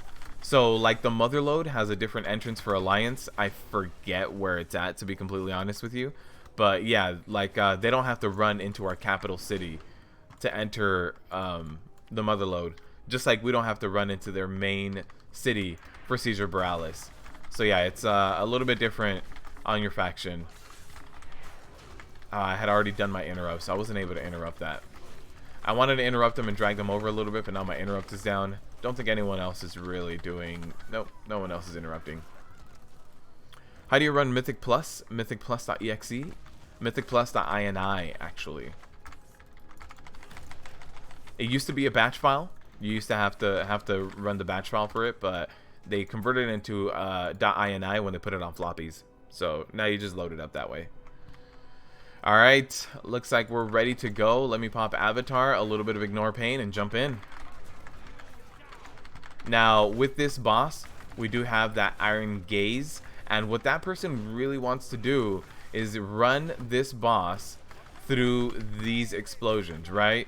So here we go, we're going to have the explosions, and if they can, they need to run the boss through those mines. So there it is, you see that there? Perfect, disorients the boss. Now you go up to the boss, smack him in the face a little bit, and then you see this person is hiding behind the next mine as well. I didn't see the stun going out. So now the boss again gets a big damage. There's the Iron Gaze. Here we have another bomb. So yeah, just kite this boss behind the bombs just like that. Look at that, another big damage. And again we have the disorient. So now we're gonna have that Iron Gaze go out again. Now it's just a little bit of kiting. There it is. Boss is down. Alright, now comes the part where people might die. I'm glad to hear that as a monk main. What do I think of the Druid tank? Druid tank is gonna be really solid. I think Druid tank is going to be like the second and third best tank for everything. When you talk about raiding, monks are the best in progression, but druids are going to be runner-ups, right? Druids just have really strong active mitigation because they can stack it. They can choose when they stack it. They have good healing, good self-healing. And now it did get nerfed from Legion, so it looks like it's not that good. But once you start playing all the other tanks, you realize that their self-healing is still very good. It's still very much above average, to be completely honest with you. So druids are still in a very strong position. They have good cooldowns. When we talk about Mythic Plus, they're not the best at speed running, but they're going to be good to maintain a constant pace. They have no downtime. You don't have to ever worry about a druid. Even if you might worry a little bit like, hey, at the end of this pack, I'm a little low. At the end of the day, druid downtime is going to be a little bit less because while your healer drinks, you can also heal yourself a little bit, although you shouldn't need to. But yeah, it's a lot of little things that are going to make the druid strong. But in raids and Mythic Plus, druids are going to be like second, third place on all of them. They're just going to be really, really good. So yeah, you don't have to worry too much about them. .ini. Alright, get behind cover. This guy's dead. This guy's dead. Oh, they're all dead. They are all so dead. And then they reload. Time to go, time to go, time to go.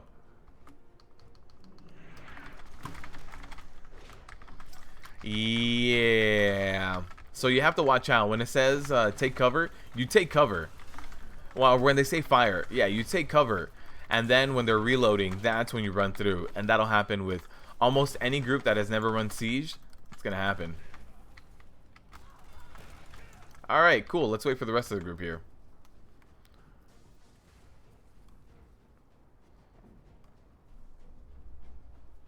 We have a summoning stone in your main town. Yeah, that too. I don't know. Is somebody pulling over there? Yeah. Alright, this guy's just taking care of things. That's fine. I'll wait for the rest of the group. My healer's back here. Don't want to outrange my healer. You believe it's near the main hub in ULDIR for Alliance? Not sure how to get into it? Yeah. So we tank, no need to tank the boss. Yeah, tank needs to tank the boss when he's not staring down at people, which does happen.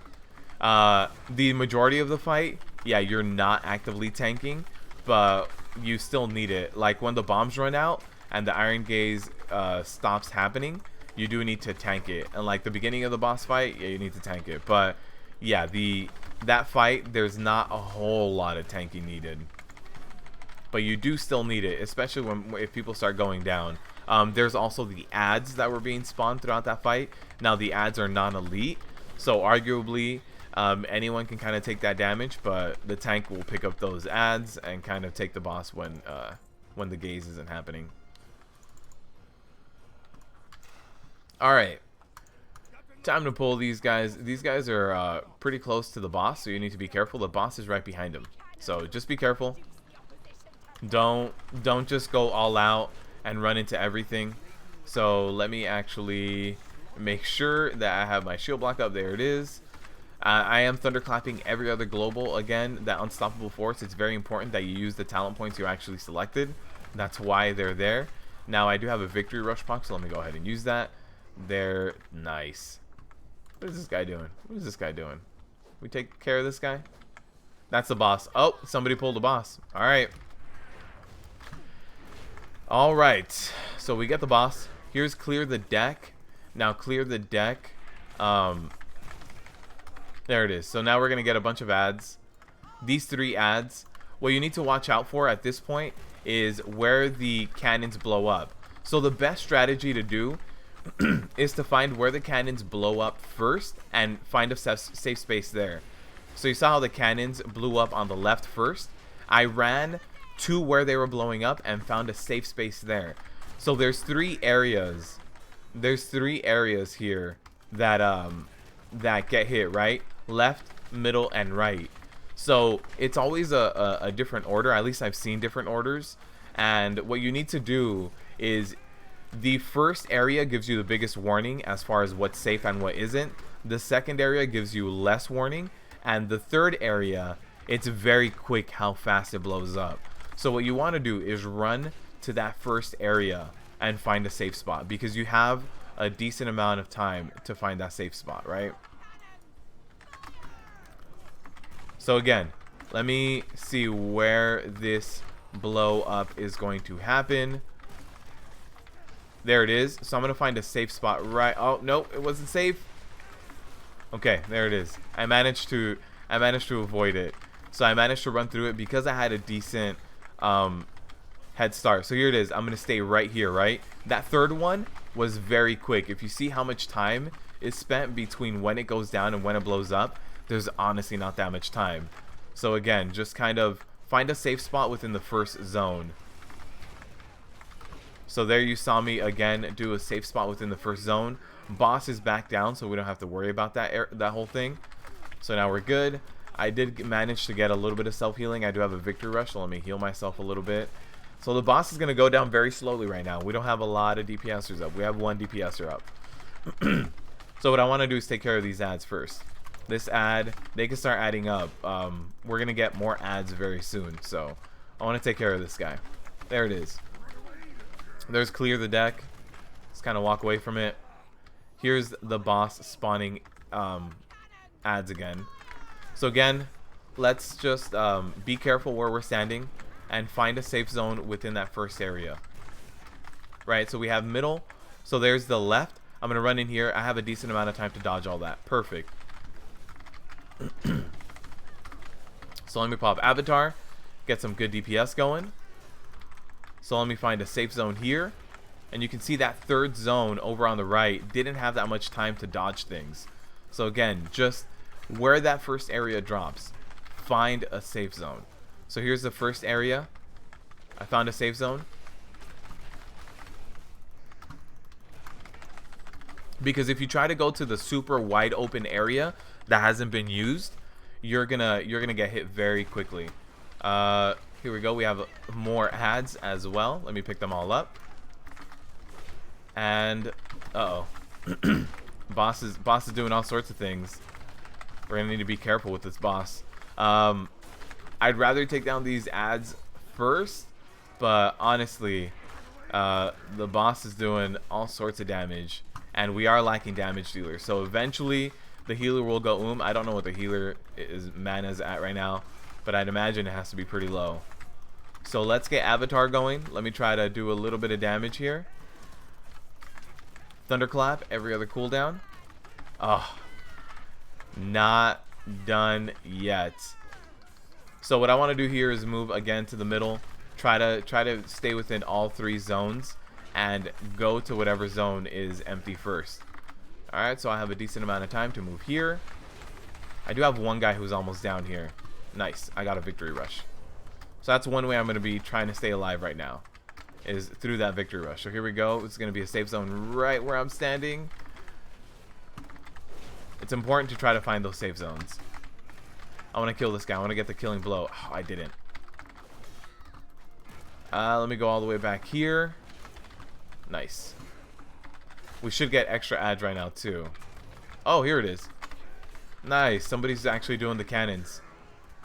Boss is down with one DPSer and one healer. Got the boss down. No gear. No gear. What is this? Mail? Oh, man. Alright.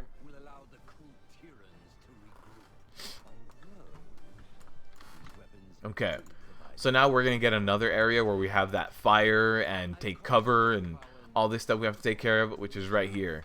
So you take cover back here, take aim, fire, don't run into these little sparks. They look like little sparks. It'll kill you, man. It'll kill you. Reload. Take aim. There it is. I made him back up. So once you make him back up, you start clearing over here on the left-hand side. Now, I can pull all these guys, which I'm going to do. It's not like a crazy big pull. The monkeys here, they do stun random people, and that's the most annoying part of them. But you can handle that pretty easily. Like, they're just gonna stun random people, but then again, it's not something that's gonna be super killer for your group. And there it is. So yeah, it's just a banana that they cast very, very quickly on the ground. One DPS and one healer. We usually have 4 healers. What? Hackers? Yeah, I don't know how we came out of that one alive as well, to be completely honest with you.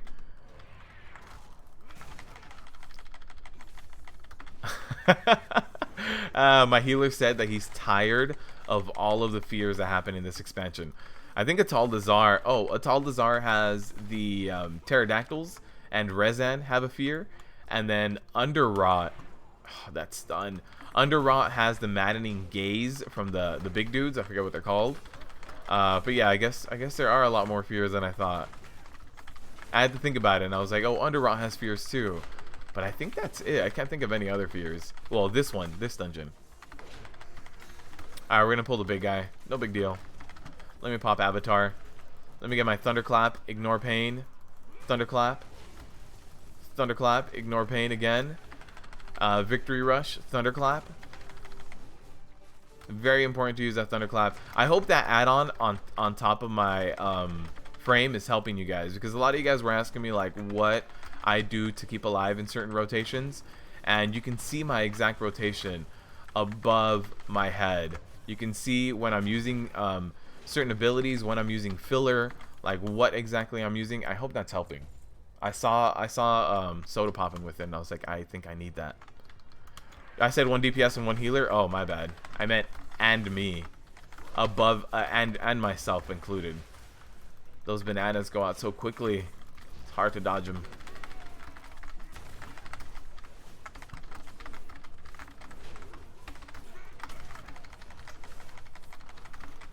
All right, so yeah, they also do try to run away and like get away, but it isn't too bad. Come here, Mr. Monkey. I believe we have this guy padding around as well, so I do want to be careful because this next pull is a lot more substantial. This next pull is like 4 or 5 mobs. I don't want those 4 or 5 mobs and the big guy all at once. And since I said I don't want it, that's exactly what happened. The group was like, you don't want this? Alright. I'm going to pop a big cooldown. Gotta stay alive. This is going to be a lot more difficult to stay alive. Also something that doesn't help is those fears. They're going to be fearing my healer. Let me pop a demo shout.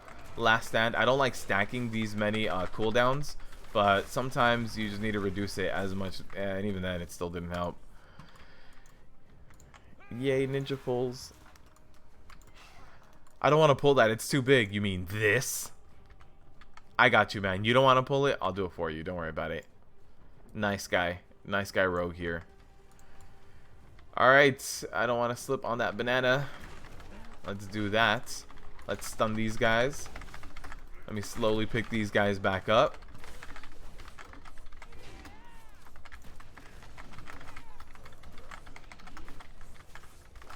There it is.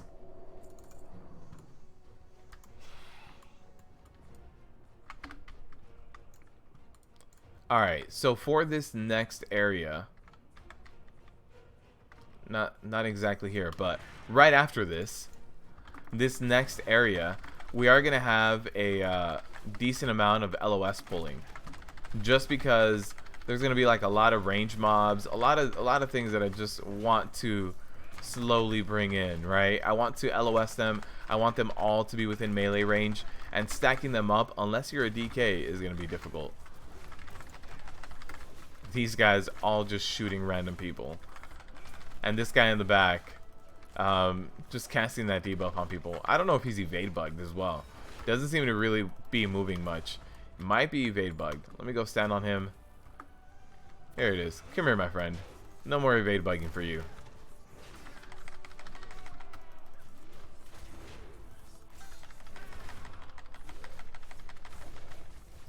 Oh, he wasn't stuck there. He had to run away. Did it very quickly. Alright, so this next area, I do want to LOS pull. I'm going to let them know that we're pulling here.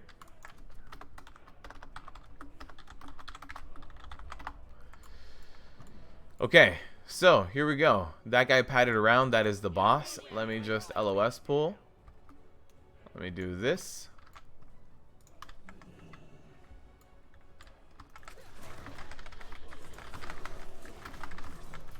They actually waited for the LOS pull. I don't know what's happening. This is a pre-made. I'm lying to you guys. This is a pre-made. This isn't the pug life.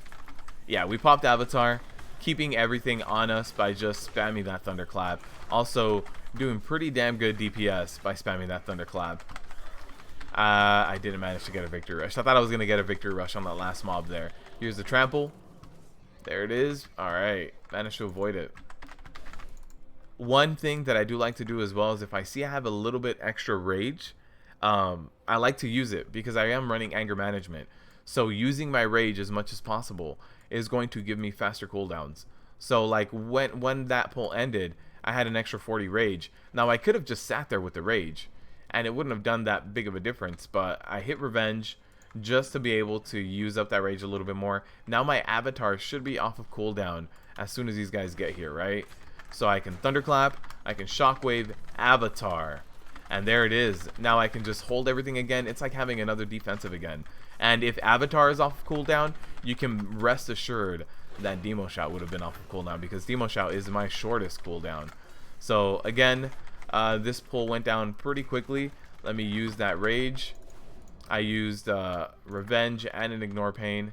Let me actually run around this guy, and let me pull these guys like this all the way around over here. Nice. Now I can hit thunderclaps right now and try to generate a little bit more rage. Here it is. Now I am going to throw out my shockwave, try to keep everything stuck onto me, and I'm also going to pop shield wall. This is a bigger pull. I don't have avatar this pull either, so I do want everything to stick on me a little bit better. So I am going to pop that shield wall to just make sure that I stay alive, because I'm going to be using a little bit more rage on stuff like revenge, right, to try to stick everything on me, because the avatar was down. Now avatar is back up right now. Most of the pull is dead. No need to use it. But when I want to focus a little bit more on sticking mobs to me because of stuff like avatar being down, that's when I'll use a bigger cooldown, because most of my rage is going to go to damage dealing. Alright, no need for the marker anymore. Now we're good. How's my healer? 78%. Should be good with that much mana, right? You're not going to stop to drink? No. Let's do it. So with this boss, you just want to avoid all the stuff on the ground, and you also want to use this statue here in the middle to line of sight the water attacks. And by the water attacks, you'll see there's going to be a tidal wave coming. So here's the frontal cleave ability that he casts on tanks. Not much you can do there. And then here's a tidal surge. So I want to use LOS here. So if you can use the lamps as well. The lamps are a good guide. There's the frontal cone. So yeah, as far as like where to tank this boss, just kind of keep him close enough to everybody so that everybody can kind of beat him up. Here's a crashing tide, so now I need to be careful. There it is. So I don't want to stand in that. And now we're gonna have the break water in 10 seconds. So that break water is, where is that gonna spawn, and where do we need to run to? Crashing tide again, the frontal cone. Crashing tide, here we go. Should be happening. There it is. Tidal surge. So let me run. You can use these lamps. You stay behind this lamp, you're good. And there's a frontal cone again. And we're good. Boss is dead. Hey, we got new boots. Haste crit. Not better stats than what I have. I have haste burst. And there's no other plate wearers here. So, not much we can do in terms of giving it to other people. Alright. This boss fight is one of the interesting ones. So you have two types of tentacles here. Demolishing and gripping. You do demolishing first every time.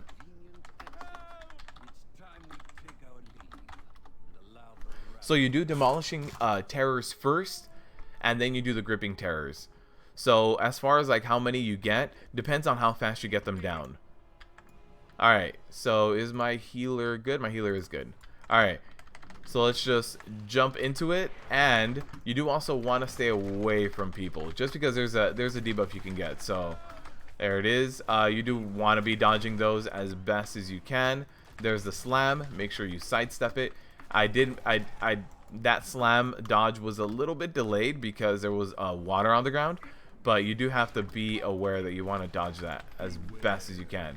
Now here's the slam. I'm going to taunt that. Now I couldn't jump into it immediately. There's a putrid water, so they have an AoE debuff, and that's why you DBM gives you this range marker here. Now they can run back in, because I can do something. Uh-oh. Yeah, I wasn't able to dodge all of that. So here it is. So that cannon is fixed, and now someone can use the cannon and DPS him, right? So now someone can jump in, shoot him, and we're good. We're done with this phase. We need to do 3 of these phases. So now we have a demo here and the gripping one in the back. So again, I as a tank have to tank the demolishing one, and DPS should get these down as quickly as possible. So there's a slam. Let me go ahead and sidestep that. This is going to hurt. Alright, good. We didn't get hit by it. And then we're going to have another crushing one back here, I believe. I believe they always spawn in the same locations, and I think the crushing one spawns back here. Let me keep an eye out. I've only done Siege one other time in live, which was last week. Nope, here's the other demo one. So I do have the debuff. I don't want anyone to stack on me. So in case, oh, I got it cleansed, so we're good. In case somebody was to run to me, I am staying right here just to make sure that that isn't on me. So there it is. Someone can jump in this cannon, shoot the boss. One more phase and we're good. So even though it looks right here like the boss is gonna melee you, it's okay. Just run past this. Also, if you step in the water, you take damage. So try to avoid the water. Every now and then you do need to clip it just to get to a position. It seems like they overestimated how much we could jump. But yeah, just kind of don't step in the water as much as you can. Here's a slam. There's the debuff on me. Now again, if you can get a cleanse, it's great. But if not, you just need to deal with the damage. It does, which is magic damage. It is a dot debuff. So let me actually just get more rage, get that ignore pain going. There it is. I got cleansed. So I am trying to face the slam away from the group as much as I can. The rest of the group is trying to get that gripping one. Because the faster you step into that cannon, the faster you beat the boss at this point. This is the last phase. So there's the cannon. It should be going out and hitting the boss. He did a 360 no scope. There it is. Boss is down. You guys saw that? He really did do a 360. And then the bounty's over here, where you were at the beginning. This would be a killer stream if you were a warrior tank.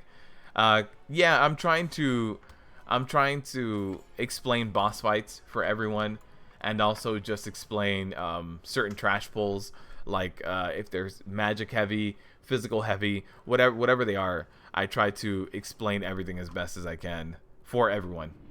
And also, if you have any questions, Gabriel, I leveled up every single tank in the beta, and I ran all of these dungeons that you're seeing. I ran them all on every tank. So if you have any questions, you can just ask away. There are some other people here in the chat who are a lot more proficient at other tanks than me. So you can ask away, and if I can't help you, somebody else can. You're loving it, learning lots? Good, man. I'm glad you're here. What are they trading? Leather. Leather and leather. That was a very leather-heavy group. Leather and mail. Alright. So Caesar Borealis, done. Not a whole lot of upgrades today. Actually, the only thing that I might use is that trinket we got earlier. With the absorb, right? Has a 14k absorb, but 14k on a 1 minute cooldown. My ignore pain is 20 something thousand. This is too long of a cooldown. A 30-second cooldown would be a lot better for it. What's a good source for knowing which Azerite traits are best to look for? Gabriel, I always recommend going to your community Discord. So depending on what class you are, you're going to have a different community Discord. But if you want a good place to start, I would say go to Icy Veins. Icy Veins is a good place to start for anything with any class. And what I noticed is in BFA, Icy Veins hired, I don't know if they hired, but Icy Veins got a lot of their new BFA guides from the people from the community Discords, from the top sim crafters and theory crafters there. So if you want a place to start, I would say Icy Veins. It's a very good place to start. After that, you know, go to the community Discord, and there's always room for leniency, right? So I can tell you this is the best build for a Prot warrior, but that's not exactly true. Depending on what run you're doing, what dungeon you're doing, what your group composition is, maybe Stormbolt is better, maybe Menace is better. Depending on your group again, you might be running Safeguard for a certain raid. Maybe Crackling Thunder is better for you with Unstoppable Force. There's a little bit of variation here. So you can have those conversations that are very, very specific and very niche in those community discords. And there's always someone there to talk. Now, sometimes there's someone there to talk who isn't the friendliest, and it's just a random person in there who's, gonna troll you for whatever reason. But if you go in there and try a few times, or maybe just the first time, like the Prot Warrior Discord, I like it. It's very friendly. So yeah, depending on what class you play. Let me repair. Can I show some monk tanking later on? My monk is level 116, so I haven't finished leveling my monk. Or me or any blood decays in chat, how important is kiting a mythic plus on a blood decay? Is it more just to take damage and death strike to heal back up? Kiting is important only on certain affixes, right? So when you have bursting and you need to stop damage so that things stop blowing up and applying the debuff, kiting is important. That kiting is not super important in terms of damage to you. You can also just kind of like turn around and not stop hitting the mobs. Kiting is very important on necrotic. That is very, very important. And then kiting is also important on bolstering and raging, depending on how many stacks of bolstering you have or what mob we're talking about for raging. So the Motherlode has trash in between. Right before this third boss, they're called Masterminds. They hit hard. I don't know how hard they're gonna hit on raging, but if it's raging fortified, you might need to do a little bit of kiting, although those guys are pretty hard to kite. But kiting is important depending on the affix. In terms of like a regular mythic plus with like volcanic and quaking or something like that, something easy, sanguine and quaking, sanguine and volcanic, you don't really need to kite. You only need to kite when things get super scary, when you have too many stacks of necrotic, when something has like more than 6 stacks of bolstering. That's when things start getting nice and heavy. Raging, depending on the mob. But yeah, that's really the biggest time where you need to kite is when you're very much in danger of dying. That also, kiting also happens on super high-end keys.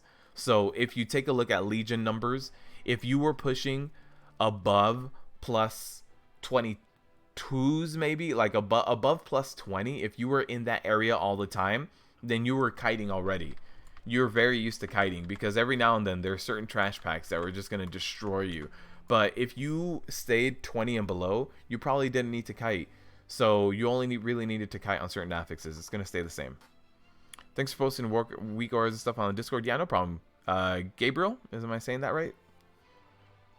Tanked your first heroics of BFA last night and went really well. Nice, man. Congrats. Glad others are catching on to your style. Commentary is the reason you follow. Thanks, Schmagegi. I appreciate that. It's like listening to a tanking podcast while you work. Nice. Raidbots is also your friend. Yes, Raidbots is going to help you sim stuff as well. Kiting is the enlightened form of tanking. With the new threat nerf, you can't kite as easily anymore. You got to be careful.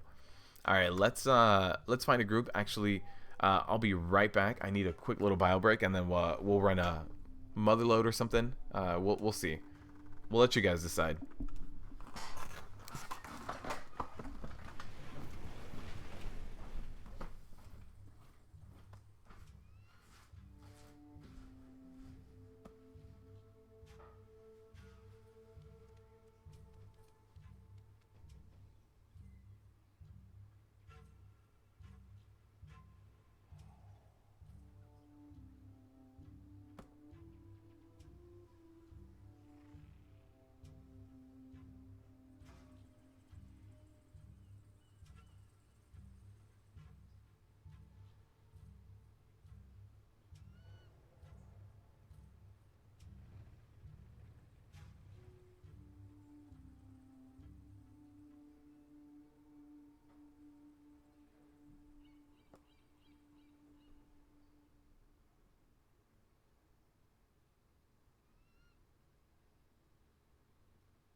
Alright, we are back. If you can't tank it, you have to kite it, period. Yes. Yes, that is the big rule of thumb. Alright. Am I going to do a mythic raid? There's an achievement for the first 100. The first 100 worldwide. Top 100 guilds in the world are going to get that. I think I already did a Shrine of the Storm, right? Yeah, okay. Let's find a mother load, since we're right next to it. We don't really need to get summoned or anything. Tank, I'm here, man. I'm here. Thank you, Gabriel. Healers that would say... Healers, what would you say is the toughest Mythic Zero to heal? At the moment, you had a Guildy Healer rage quit Atal yesterday. I don't think Atal is the one that would fall. That would be the first thing that comes to mind when it comes to the most difficult to heal. I would honestly think that certain pulls in the Motherlode are going to be pains to heal. But in terms of overall, I think a lot of healers are not going to like Temple of Seth because there's a healing boss there. Like that one is... If your healer can go while that's happening, if your group isn't good and isn't destroying the toads before they hit the healer, your healer's gonna get frustrated. Not a lot of heals going through. I think Temple of Seth can lean itself to the most frustration. Aggro nerf from tanks. Yeah, what's up, Talal? Between Legion to BFA, they nerfed threat generation by 75% or something like that. It used to be a 14 times multiplier based on your damage, and now I believe it's only a 4 times multiplier. So there was a nerf in terms of threat generation.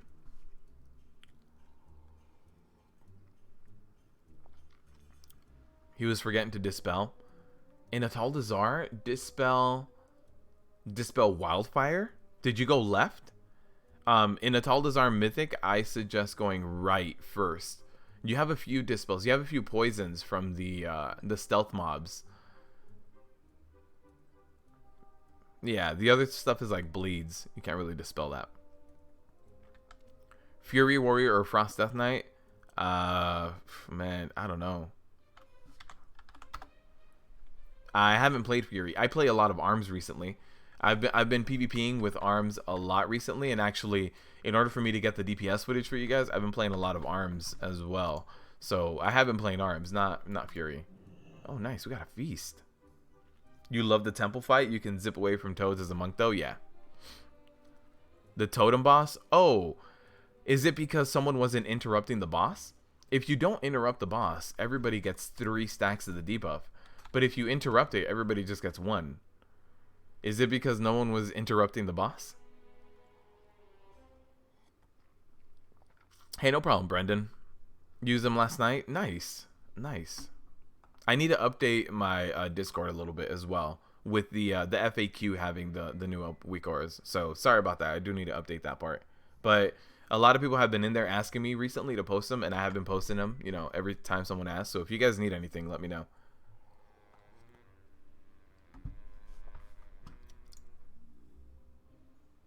So much shit to do in BFA.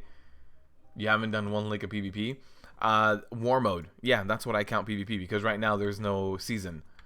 So yeah, I count war mode. If you look at my title, the Alliance Slayer, I've been just war mode. War mode a lot. I don't really turn off war mode too much. The only times I've ever turned off war mode is like if I just really want to get footage for a particular video that I'm doing for you guys, or I need to run to a specific dungeon, and I'm just worried about the footage. I don't really want to waste time PvPing. That's when I won't run war mode. But besides that, yeah, no, I keep war mode on right now. But the majority of the time now, I'm actually in arms. Because unfortunately, Prot Warrior war mode is just... It's an uphill struggle, man. If you want a war mode as PvP, you need something else in your group, or you need someone else in your group. War mode solo, it's not gonna happen. I don't have an interrupt. Hopefully somebody else interrupts or we kill him. Nice.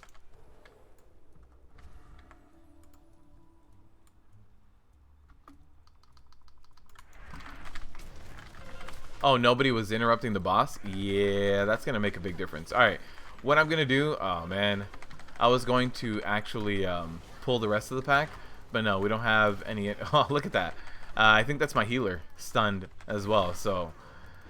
I interrupted the first one. I can't really interrupt the next one. You see this guy? He has the vapors that make him hit harder. That's also something else that's purgeable by Blood Elves. If you have a priest, master spell as well, or you can just stun them before they cast it, interrupt it before they cast it, whatever you want. So that's something else that you can handle with a Blood Elf or with good interrupts. AoE stuns, carpet stuns, whatever you want to call them. That'll help out as well. Life with PvP, war mode all the time. Yeah, that's how I stay, man. Keep that PvP going. You happen to switch healing to revival, OP, dispel, yeah, and especially like on that first boss in the Taldazar, that hulking guy. If you have something like a monk tank or a paladin tank, they can dispel themselves as well.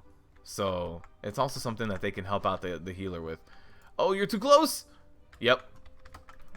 I knew it. The body pulls. Alright, let's throw my stun out. There was another cast of Iced Spritzer.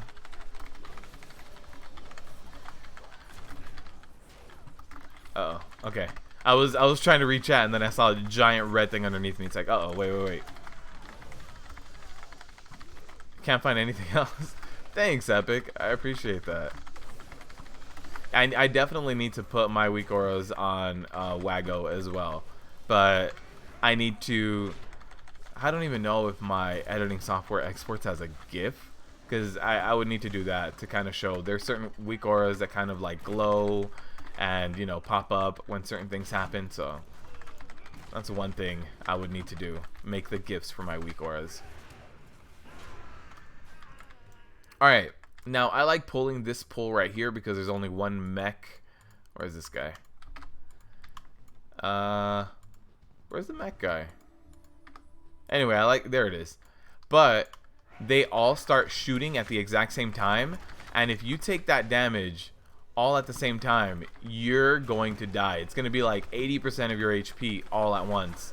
So what you need to do is pop your biggest cooldown. Pop that shield wall. Whatever it is that you have as the biggest cooldown to stay alive for that initial burst, because you have like 7 or 8 targets. Oh, really, guys?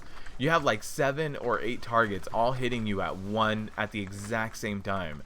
So that's why, even though they're not elites, you know, 8 things hitting you with a charge spell at the exact same time, doesn't matter if they're not elites, they're gonna nuke you. So be very careful when you pull that pack. I like pulling it because it's just simple. They're all non-elites, they go down easily. The only thing that it requires for me is using my shield wall, which I have no problem doing.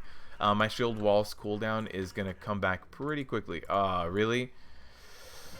That was a healer that pulled. I did have my shockwave up to get the stun off on the mech jockey, but that being said, I'm not gonna have it back up for the next pull with the next mech jockey. So hopefully somebody else in my group handles that. So here's my interrupt on the ice spritzer. Very important. What is my current neck level? 342? 342.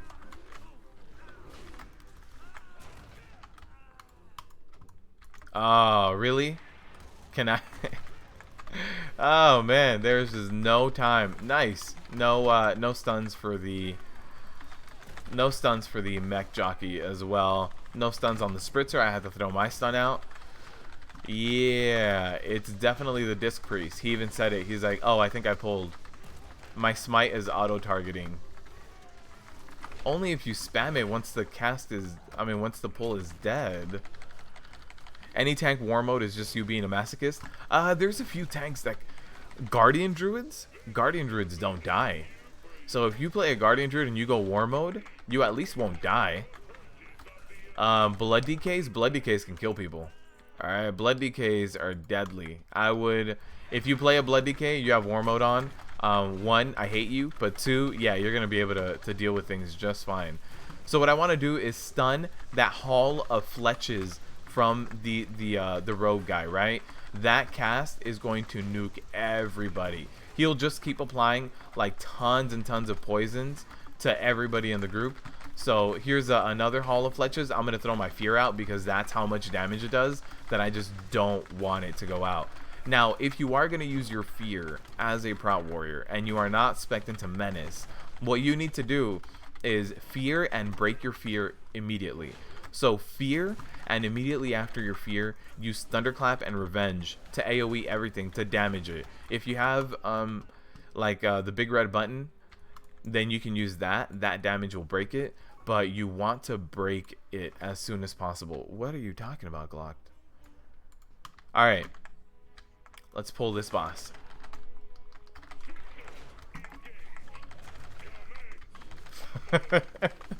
Alright.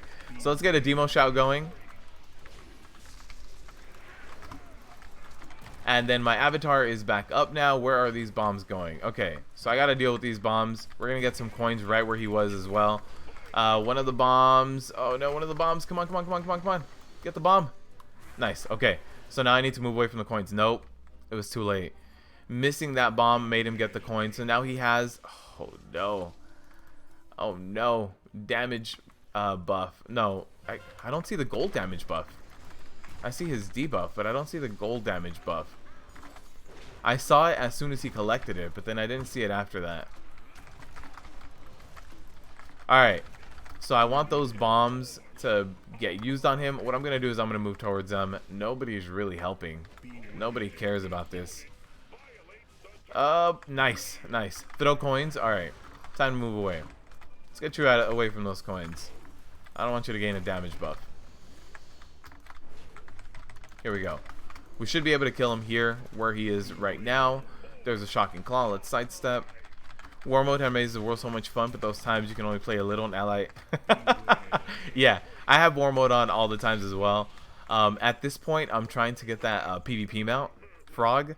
So that PvP mount, that like sand queen looking thing, I'm trying to get that at this point. I have a few of the. So if I show you world PvP, I've got Tour of Duty and Storm Song, but I'm working on the rest of them. Like bounty hunting, I've only gotten one. But like Tour of Duty, look at this. I'm working on them slowly.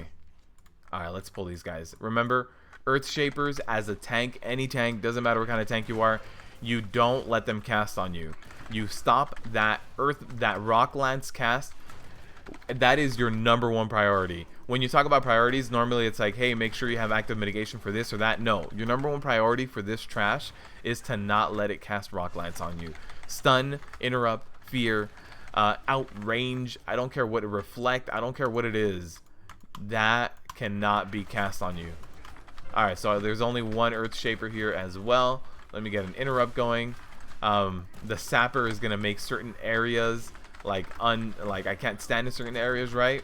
So I just want to be careful with this Earth Shaper. That's just my biggest concern every time I do these pulls. My interrupt is back up, so now there's a Rock Lance. Let me interrupt it, and then we have Final Blast going out. No big deal. These little non-elites, no big deal as well.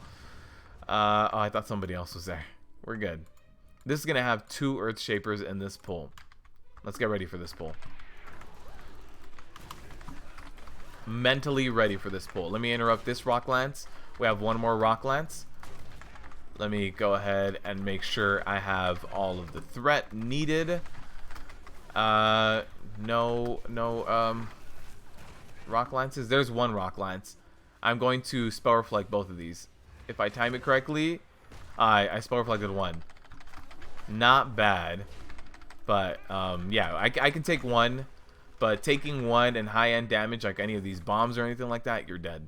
So you want to be careful with that. Alright, let me pop in Ignore Pain. What? Huh. That was weird. Not quite sure what happened there. Some of the pull is still over there. Some of the guys are still over there. Did they remove the guy who was in a like a drill robot right there? Seems like it. I didn't see him right now. Alright, since we do have Mythic, there's the barrier, and then we're going to have the AoE. Hopefully somebody stuns or interrupts the AoE, just in case. We haven't been getting a lot of interrupts and stuns in this group, so yeah. I'm going to run out because, yeah, nobody decided to get it. You hate when that happens. There will be someone with the body pull. Don't know whether it's intentional or not. Guess we'll never know. It's intentional. It happens.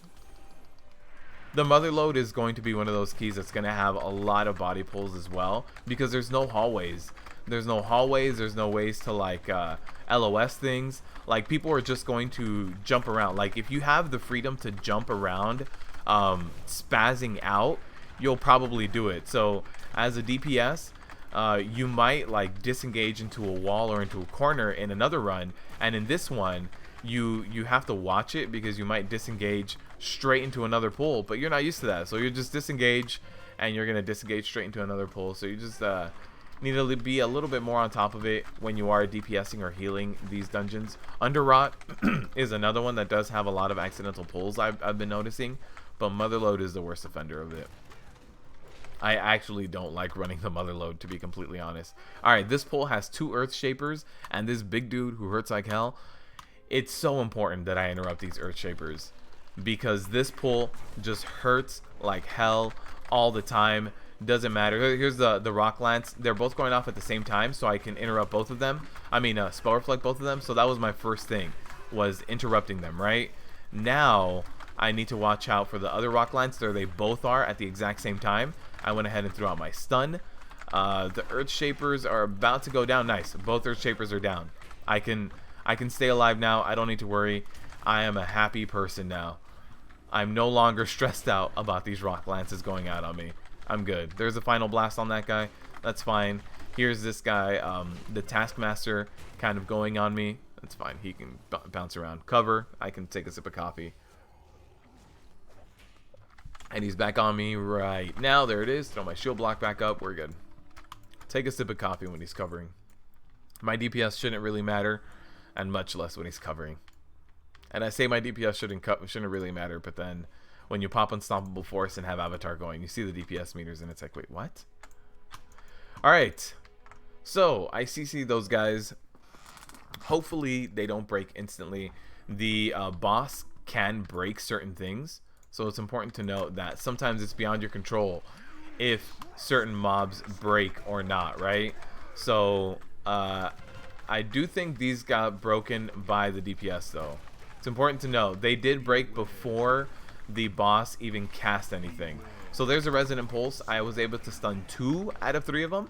Not the best. If we would stack up a little bit more, you can stun all of them every single time, but that's not going to happen.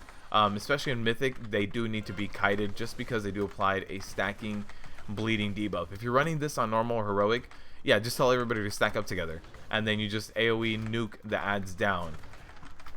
For now, it is important to kite and take them down as best as you can. Now, I am trying my best to face this guy away from the rest of the group. That being said, it might not work as much as I want it to. It seems like people are still running in front of the boss, but I think we'll be okay. Here's an infusion going out right now.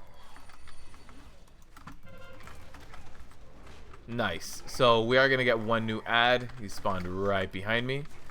Again, these guys, they just don't have aggro. So as a tank, don't worry about keeping them on you.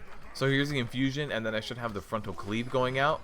Now, if you do want to do the most that you can as a tank, right after that frontal cleave goes out, you can actually switch to the ads and DPS the ads down a little bit as well. But then make sure you know what the cooldown of that frontal cone is. Like right now, it's going to take at least another 5 seconds. So the elites with gold portrait, we can stun them, right? The small elites in this boss fight, yes. The ads, yeah. This main guy, no. But the other guys, the guys who, the 4 that were around the boss, yeah, you can stun them all. No loot, guys. And we're in a non-plate group as well. These are the pulls that are going to hurt as a tank. I myself like going this way. I like going this way. That being said, this way sometimes glitches out and keeps you in combat for the rest of the dungeon. Oh, our healer died. I don't think our healer took the minecart. So yeah, going this way is easier for me. It has less of a chance to body pull everything else. But sometimes you do stay in combat. So if your healer is running into mana issues keeping you alive, your healer's undergeared or you're undergeared, you may not want to go this way. You might want to go out the other way. Let me pop a demo shout to kind of keep things alive, to keep myself alive, because that blowtorch is all magic damage. Transfiguration, that got interrupted. Nice. Very happy that got interrupted. Blowtorch, let me interrupt one. Gotta take one, interrupt one. It's just the way it goes. Transfiguration, I'll throw out my stun. Nice. Boomkin silence. I'm digging this, man. I can get used to this. Interrupts, going out. So is there a certain healer you're happy to see in your party above other druid, priest, or pally? Normally paladins are pretty fun to see, and since paladins have spot healing, they're normally a little bit better for my playstyle. The ones that I don't see too often are shamans, and I think shamans are like at the mercy of their secondary stats. Like if you get a mastery heavy shaman, I don't know how good that shaman's gonna be for you in a Mythic Plus. Like mastery heavy resto shaman, I don't know, man. Their mastery is not that great. So shaman is probably the one that I'm a little bit more concerned of. Shamans also have a tendency, at least with my experience with pugging, to have to need a little bit more like water breaks. But that being said, it could just be the quality of the shamans that I've run into. Maybe there's a shaman out there who blows everybody else out of the water and is amazing at what they do. But yeah, I have a tendency, like, I like seeing paladins. They're very good at spot healing me if I ever do go down. Like, I try to keep myself as a tank above 70% HP. If I'm below 70% HP, I'm probably already freaking out, and I'm probably going, oh my god, I'm gonna die, I'm gonna die, I'm gonna die. I need to do something about this. So I'm probably popping a cooldown already. But yeah, in terms of who I like to see, definitely Prot Paladins is the one that I lean towards a lot more. Alright, let me pop a demo shout here. Just make sure I don't go down too fast. We do have that mastermind here. And that mastermind, it's important to know that you just don't move that mastermind. It's hard to move. Shaman do bring a lot of utilities, right? The thing is, the shaman utilities don't stack up well with me, right? What do they bring? Tremor Totem? I have Berserker Rage. I also have Will of the Forsaken.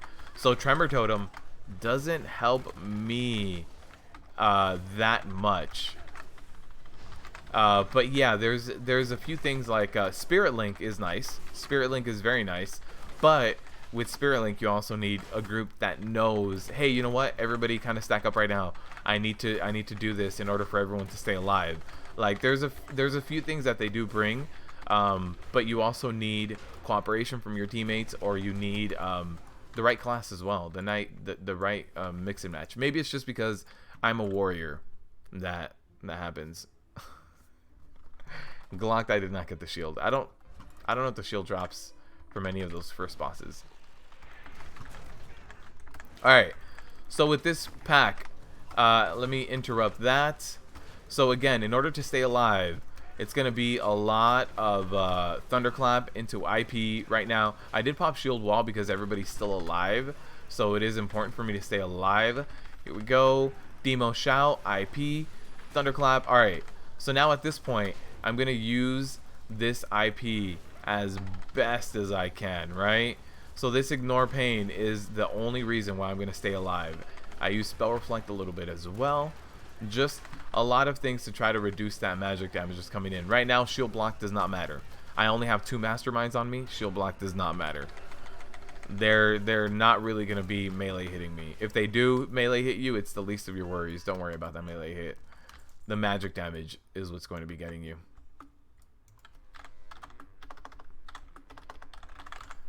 Does a shield drop from this guy? No, actually, shield drops from the first guy. Yeah, no shield. Alright, everybody's here. How's my healer on mana? Healer's decent on mana. 50% should be all we need. You haven't seen a shaman healer in any of your runs?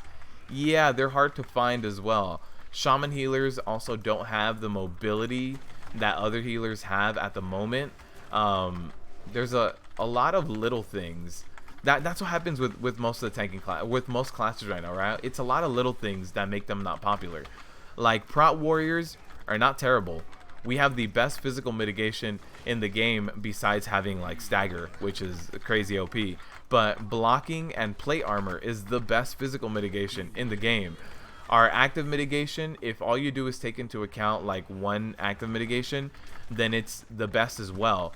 Now, if you take into account the 3 stacks of iron fur that you can get up if you time things correctly as a druid, then yeah, you're not going to compete with that.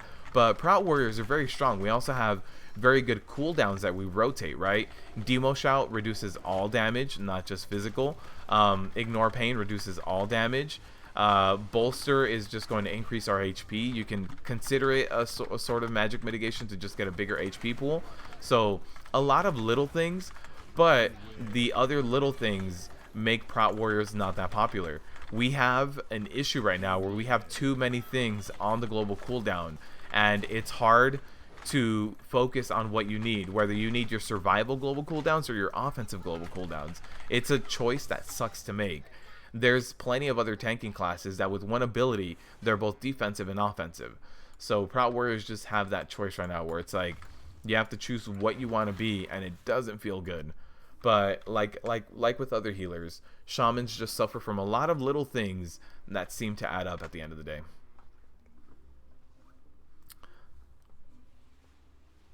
You haven't seen a shaman period this expansion? I've seen shamans in PvP. I've seen enhancement shamans a lot. Alright, let's jump in here. You used to play a shaman in Wrath, Chain Heals, and Riptide for the win. I mean, they still have Riptide. I think the biggest thing is they also got Earthshield back, right? Every shaman, not just healers. So I think that's one of the things that really helps out a lot of other shamans, like enhancement. But yeah, Resto, I think maybe they need like one of their heals to be castable while moving or something. Increase that, kind of help out a little bit. Maybe rework their mastery.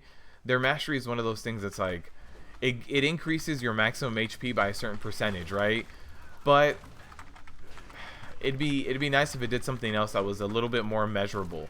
It's hard to say, yeah, let me increase your HP by 5% for 10 seconds.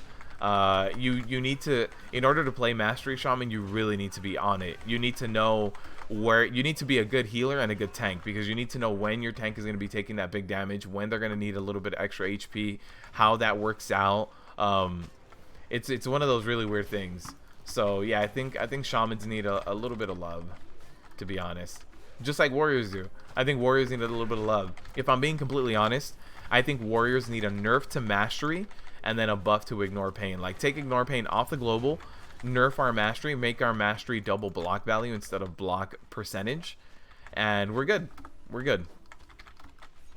Keep everything else how you want to keep it right now, and we're okay. That's all you needed, Chain Heals and Riptide. Alright, so if you run right here, you don't aggro anything. Alright, guys. If we run right here, no bombs. Nope, you're too far to the right. Yep. It's one of those things. It's like, if you do this perfectly, we don't get bombed. And it's like, no. You're 1 yard to the right. I think as a tank, those small little 1 and 2 yard increments, you know them, because that's like, my charge is very exact, and I know what I need in order to be able to charge. I know what's out of charge range. As a monk rolling, you know, like there's a few, your big pull ability, whether you talk about Chi Wave or Crackling Jade Lightning, your heroic throw, like, you know these yardages, and I think it's easy to step 1 yard in a certain direction as well. All of these bombs, by the way, from here to the very end, you don't need to pull them. Your Resto Shaman is still 110. Ouch.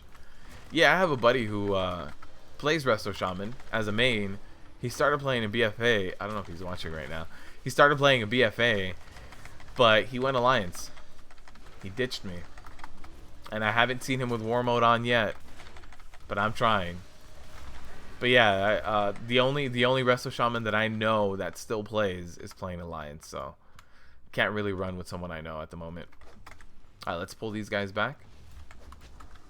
Remember I said we don't need any more bombs, so we can actually just stay right here in the middle of all of these.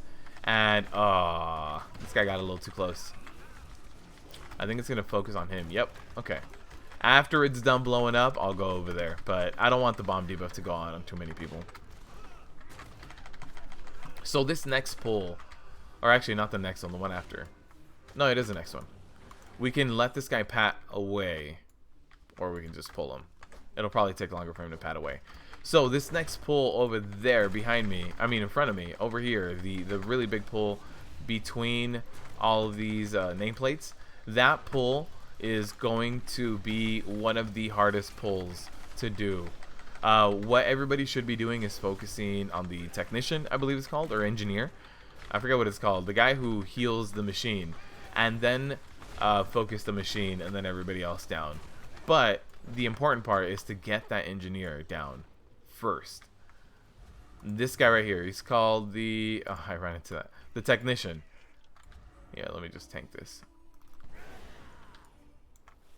So yeah, this technician goes down first. Let me actually mark him, just in case someone's actually paying attention to the marks. When he goes down first, then you don't have to worry about interrupts or anything. You can focus on everything else. But while he's up, you have to focus on interrupting him so that he doesn't enrage the machine. It's important that he doesn't enrage the machine. There's a repair. Let me interrupt it. Let me pop spell reflect. Nice. We're going to get that technician down. Perfect. Technician is down. Let me just go ahead and stay alive. Now, these Sky Scorchers do a lot of magic damage, but it's split apart between everybody on the group. Like, they target a random person. So, it doesn't really worry me too much. It's going to be split up. Everybody, you know, has a little bit of HP to give to the group. And then this War Machine does do a lot of magic damage on me with this thing right here, right? Targeted with Charge Shot. That hurts. It's a lot of damage going out. Cool. Not too bad. When you focus the technician, it's not too bad. The funky technician? There are no friends in war. I agree, Demon Hunter. I agree. Alright, I got 5 seconds left on Avatar. Let me just wait it out. Alright, here we go. Perfect. Avatar. Let me pop a demo shout as well. Just increase the damage that I'm doing to this guy. Make him phase a little bit faster. Look at where the Boombas are going. And find your safe space. Important that you find your happy place, guys. Alright, here's the Gatling gun. Let me just go ahead and dance around it. This Gatling gun does go in a different direction, so it's important to know where it goes. The Boombas are not going to be on me. You can see them off in the corner over here and back there. Everybody got the homing missile debuff, unfortunately, but we should be okay. It's not too bad. The amount of healing required in this fight isn't crazy. It's more of a constant AoE healing rather than burst healing on anyone in particular. Also, the auto attacks from this guy can be spell reflected, by the way. The auto attacks are a cast. Let me pick up this guy.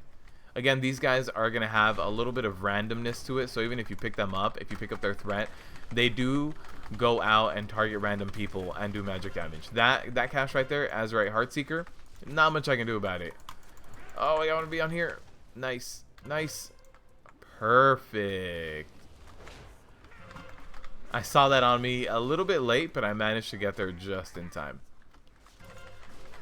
Azurite Heartseeker on me. That's fine.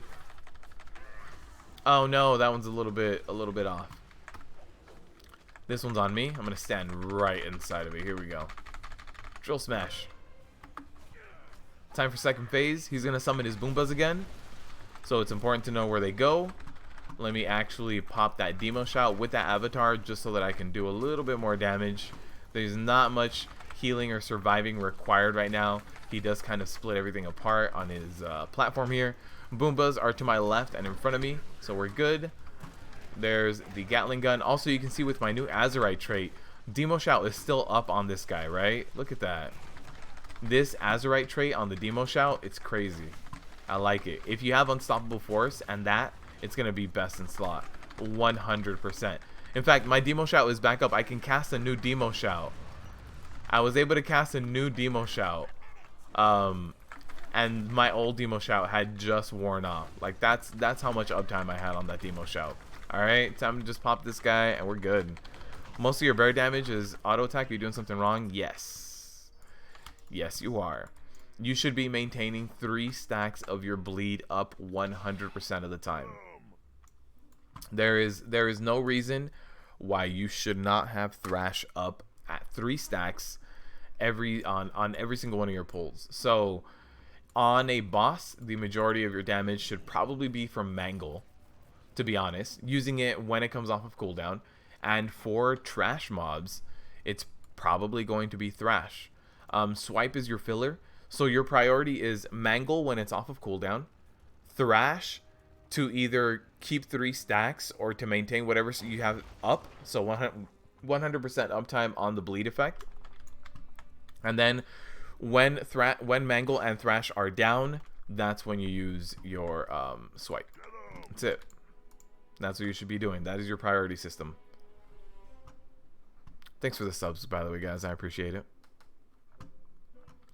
All right, another successful mythic. Let's go and repair, and we can run another one. So that was the last one here in ULDIR, so we can start going over to Coltiris and start running those mythics out there. Did I get any? Yeah, I got a bunch of trash. Or not a bunch, but I got some trash I can just vendor here. Also, by the way, something I've been doing is to just collect all these appearances. I equip them and then I go scrap them. I'm not a DE'er on this guy, so I normally... Thanks for the sub, Abraham. So normally what I used to do is actually just vendor the greens or mail them to someone and then vendor them. But with the new scrapper, you can equip them from Transmog. Like, okay, like this one-handed axe. I don't have this, right? Not too bad. So I'll equip it, learn it, and then now I can go scrap it. You know, you can make the most out of the greens you get. These 340s, yeah, they're not great. You know you're doing something wrong? Yeah, Epic. You should be thrashing your butt off, my friend. Even if you already have 3 stacks of the bleed, up, if your thrash is off of cooldown, use it. Your thrash hits harder than your swipe, reapplies the bleed. So it doesn't matter how much time your bleeds have left. Mangle first, thrash second, swipe last. That's it. Just keep that in your mind. If your Mangle is off of cooldown, use it. If your thrash is off of cooldown, use it. And then the rest of your time, it's just gonna be a bunch of swiping. Okay. Mythic Freehold. Need tank. Nice. Guys, everybody needs a tank. Freehold is in Turgard. If we don't... Oh. I wasn't able to accept it.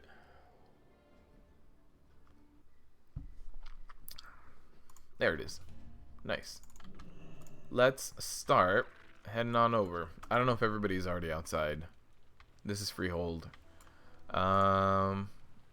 Nope. Everybody's all spread out. There's someone inside a Violet Hold? Who's inside a Violet Hold? The Rogue. What?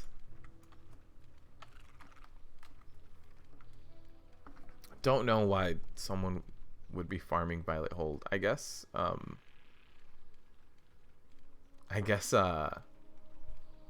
transmog.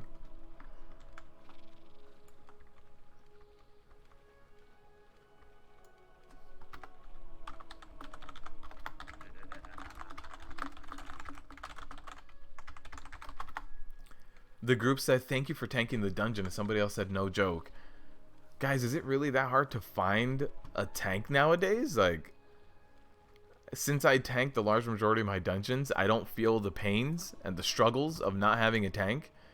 Is it really that uncommon? You took the talent that takes 2 stacks of bleed. I forget what it's called. Pulverize, right? Epic. If you're still getting used to... Here's war mode. I'm Prot right now. If and I'm not the right war mode spec, to be honest. If you're still getting used to bear tanking, then don't run pulverize. Don't. People are saying, or at least this group is saying, that some tanks charge you to run a dungeon with you. What? I can start a business? Man. But yeah, Epic, if you are... We can ask for gold? Yeah, no, that's too much. If you're still getting used to bears, do not run pulverize. Let me pull up the talent build of a bear, so I can. I always suck with names of things, so I don't remember the names of all the talents. I remember what they do, but let me tell you completely with the right names. So don't run pulverize. If you're still getting used to it, run rend and tear. Rend and tear is going to be a lot more beneficial. So pulverize does 9%. Rend and tear is a constant 6%. So it's a 3% difference. That being said, pulverize is single target. Rend and tear is AoE. So rend and tear will make sure that in your head you're prioritizing keeping those 3 stacks up. It's going to keep your DPS high, your threat high by keeping your DPS high. It's going to make you keep those 3 bleeds up at all times. So I highly suggest running rend and tear. Also, depending on what you're running first, I would suggest running brambles since you're still getting used to it. Yeah, Epic, I would suggest running brambles. Hold on, let me get this going for you. If you're new to bear tanking,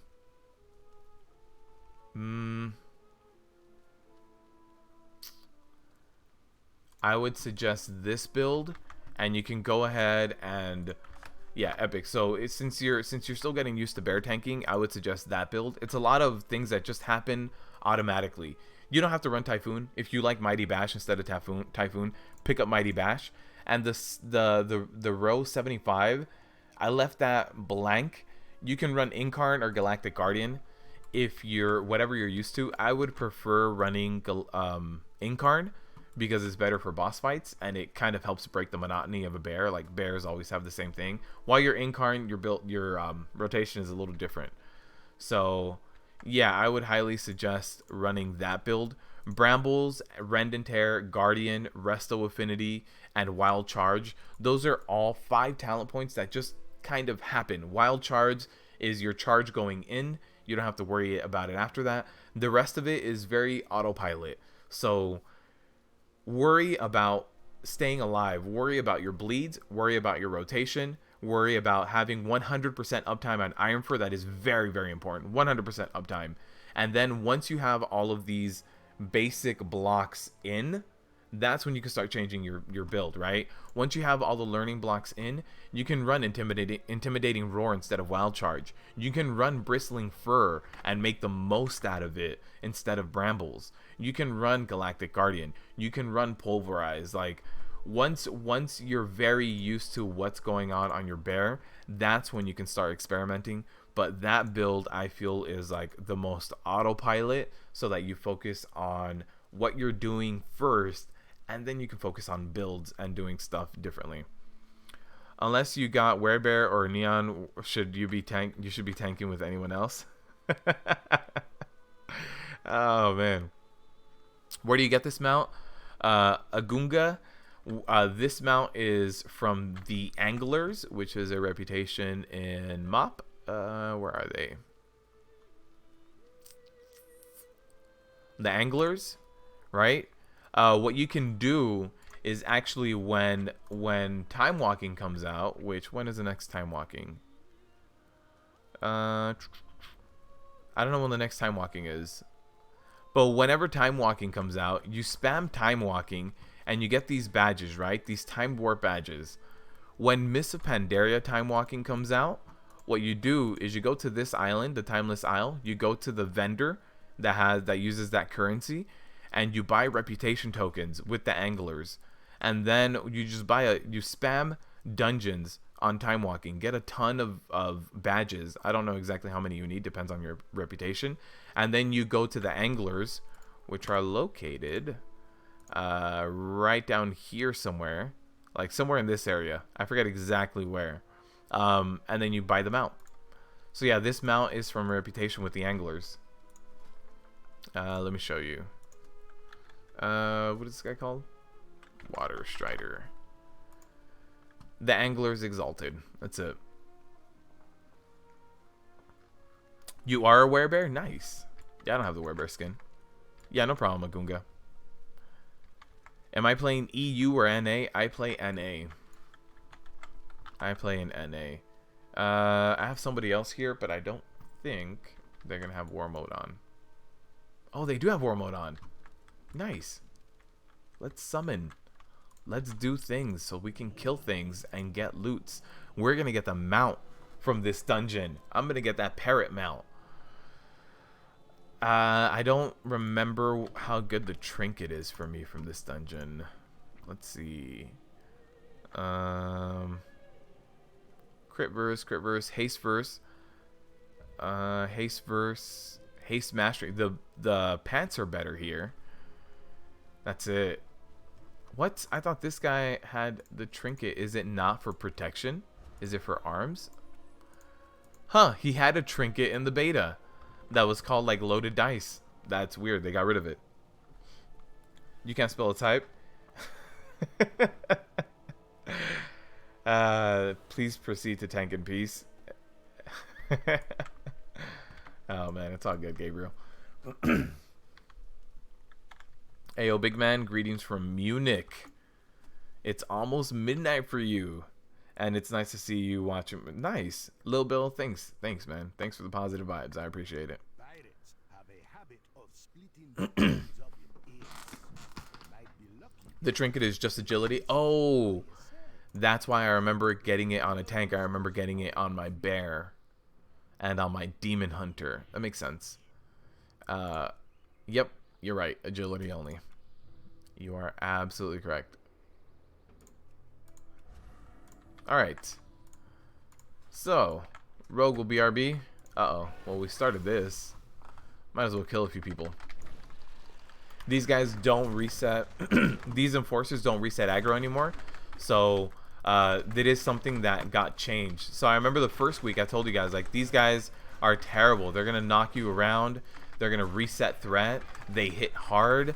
It's going to be a pain to maintain these guys on you. Yeah, well, Blizzard heard the cries of all of the tanks, and they were like, alright, no more reset threat. So, they still knock you around. That being said, the knock itself does not reset threat. So, good to know.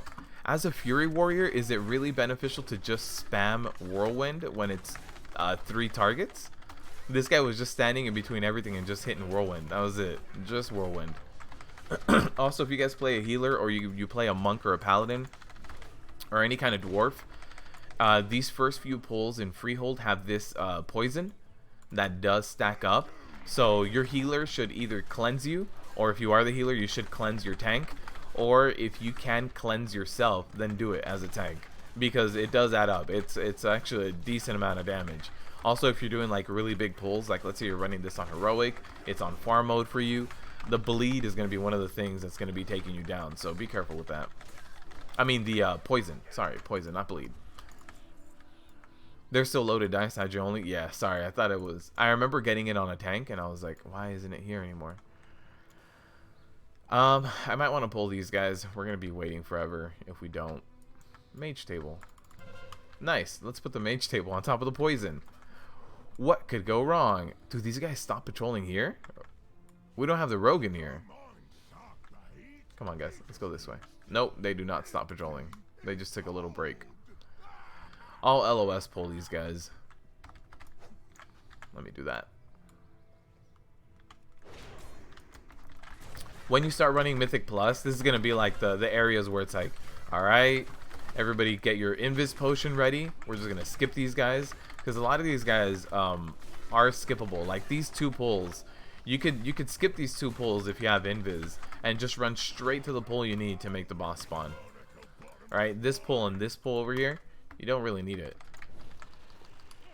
Also, if you guys are DPS and you are running this Freehold dungeon, be very careful with your AoEs, like your Blizzards, Boomkins with your Starfall, like whatever it is you have. Be careful, because you might end up hitting these guys down here at the bottom, and if you do hit them, they actually they aggro so much more.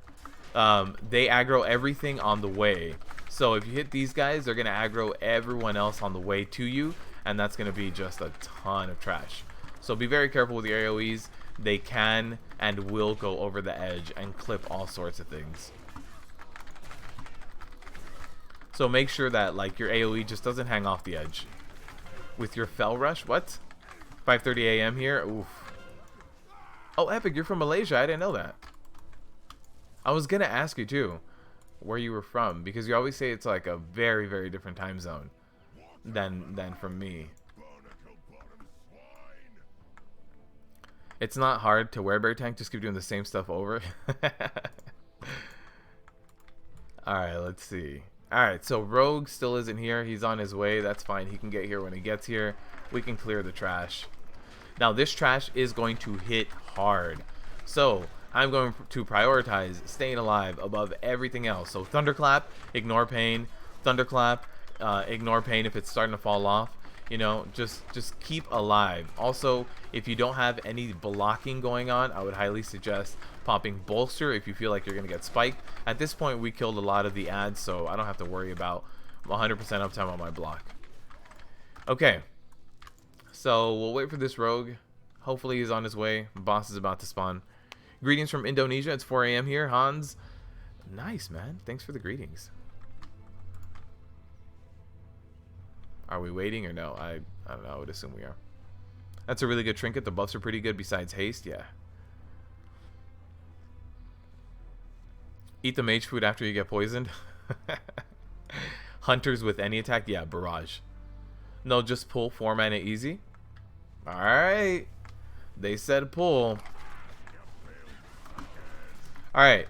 So I got Avatar like a second into the fight. So, gonna pop that Avatar, keep generating that rage. Something else you can do is get your charges in for this fight.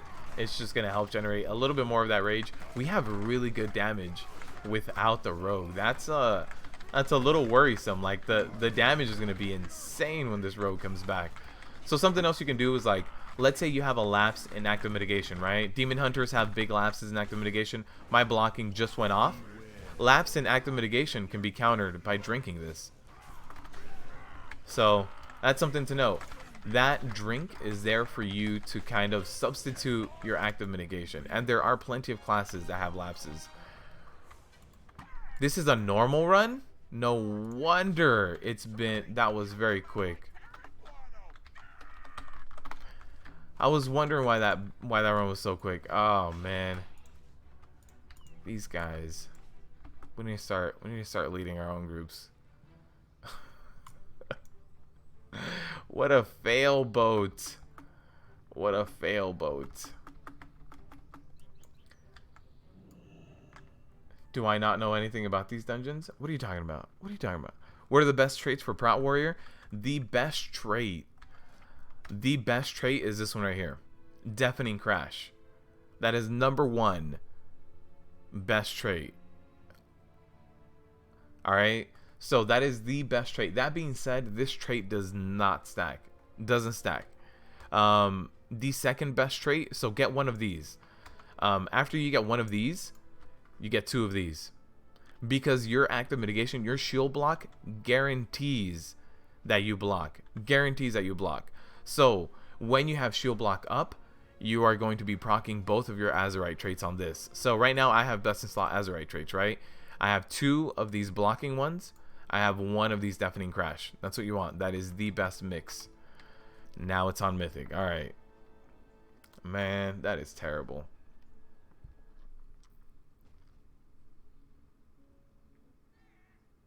Deeps are OP. Oh, it's on normal. Yeah, I was wondering why that Deeps was going. They kicked the rogue. Good. Good. That guy was just sitting there the whole time. It was a warm-up, guys. We got our stretches in. We were able to see what the mobs do. Now we know. We learned. That was terrible, man. Are we gonna queue up for something else? There it is. Queue it up. What? This add-on, man. Like, really?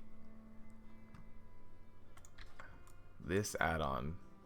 Is that add-on that everybody's using for World Quest that just has a bunch of numbers and stuff? Mythic Raiders.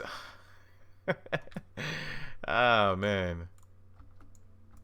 All right, let's summon the new guy. I can guarantee you that everybody here in this party has already done the first boss. They already know the way. That's terrible, man. Here I am wanting to get the mount. Doesn't even spawn in normal, or it doesn't even drop in normal. What's the add-on again for the World Quest? I don't remember, Ben. I don't have it. World Quest Group Finder, something like that. I don't exactly remember what it's called. How do you know if they stack? So if this demo shout one stacked up, I would be able to get an extra 6 seconds every time I thunderclapped on demo shout. You can go test it on a dummy. It just does not. This one, what? That guy has a death wish, so that's fine. He can have his death wish. The puppies are going to be attached to him. That's okay. If you want, you want to run ahead of the tank, Avatar, and Bladestorm.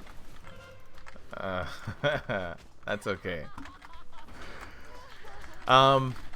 Yeah, the blocking ones, you can see if they stack. It's the best way that you can see if one of them stacks is either check Icy Veins or check your community Discord, or if you want to test it yourself, just run multiple instances of it and then go do like a world quest mob, something that hits you really soft that you can just take your time and look your meters on.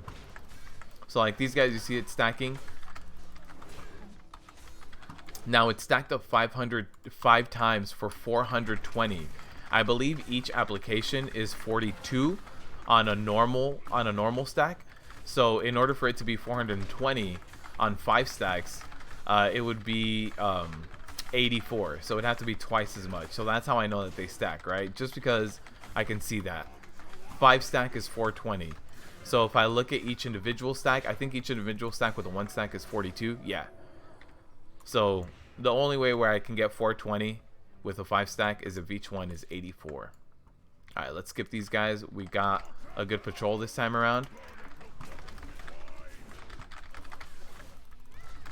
Meeting time for sure, Gabriel. Thanks, man. There's a healing bomb. Let's go ahead and interrupt that. Hey guys, look, I'm actually taking damage this time around. What? I'm gonna stand on this just for a second so I don't pull those guys on the other side.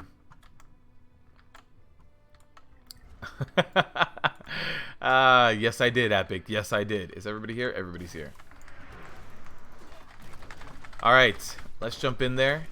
Start picking up threat. Make sure my block is going. I popped the demo shout immediately just to kind of keep everything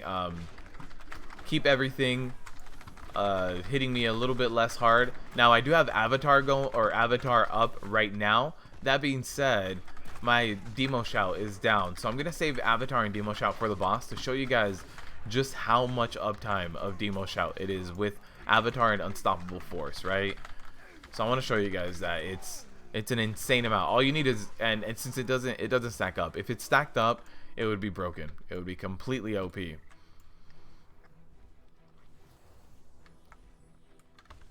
Alright, Avatar, let's jump in.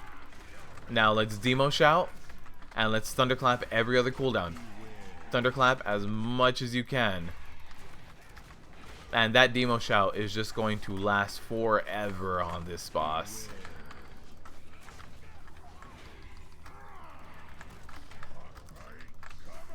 Nice. So my demo shout, my Avatar Unstoppable Force is now down. My demo shout has 5 seconds left, and I can it just fell off, right? So that demo shout with Unstoppable Force talent point is crazy. So I do have a gap right now in blocking. Let me just go ahead and drink this just so that I can re-up my stacks of shield block. There it is. As soon as that goes away, use my shield block again. It's still going by pretty quickly. Not as quickly as before. Not as quickly as a normal, but yeah, it's going by pretty quickly. And then the mount drops off the last boss. So, oh. Is it 340? It is 340. And worse stats than the one I have right now. But we'll take it.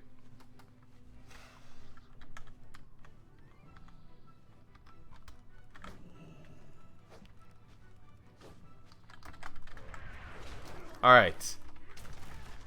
So let's run in here. Pull this guy. No big deal. We'll see what the event is this week. Probably the dog. Right? I see the dog. Yeah. So they do alternate between one thing. They do alternate every single week between different ones, right? So we hadn't gotten the dog event. Let me show you guys this dog event right now for Freehold.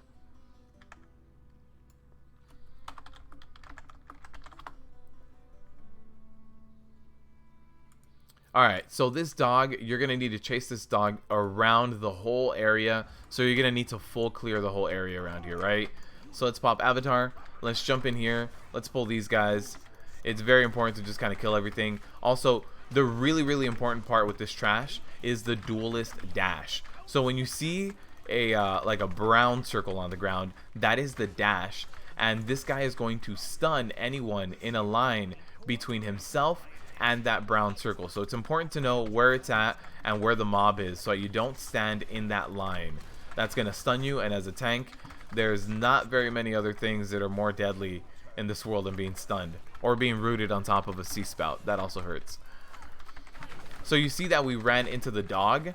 So the dog, after the first time you run into him, is going to run over here on my top left. You look right underneath my HP bar at the top of my nameplate, and you'll see that the dog is right there, right? So you're going to need to chase this dog around. You're going to need to chase this dog around the whole platform here. And then at the very end, the dog will give you a key. Once you get the key, you're good to go. But you do need to do that. Alright. Somebody's dead. I was like, wait, why am I not getting healed? Yeah, somebody's dead. So Prot Warrior still needs haste? Yes. Prot Warrior needs tons of haste? Yes. We need more haste than we can get. That's the bottom line. That's not cool. So after that, the dog is going to run over to my right hand side and pull those guys.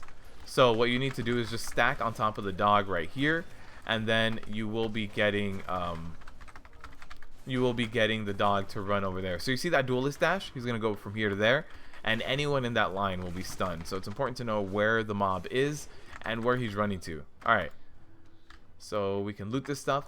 If we run into the dog, he's going to run all the way across over here. We need to clear this area now. So I'm going to do slightly bigger pulls here.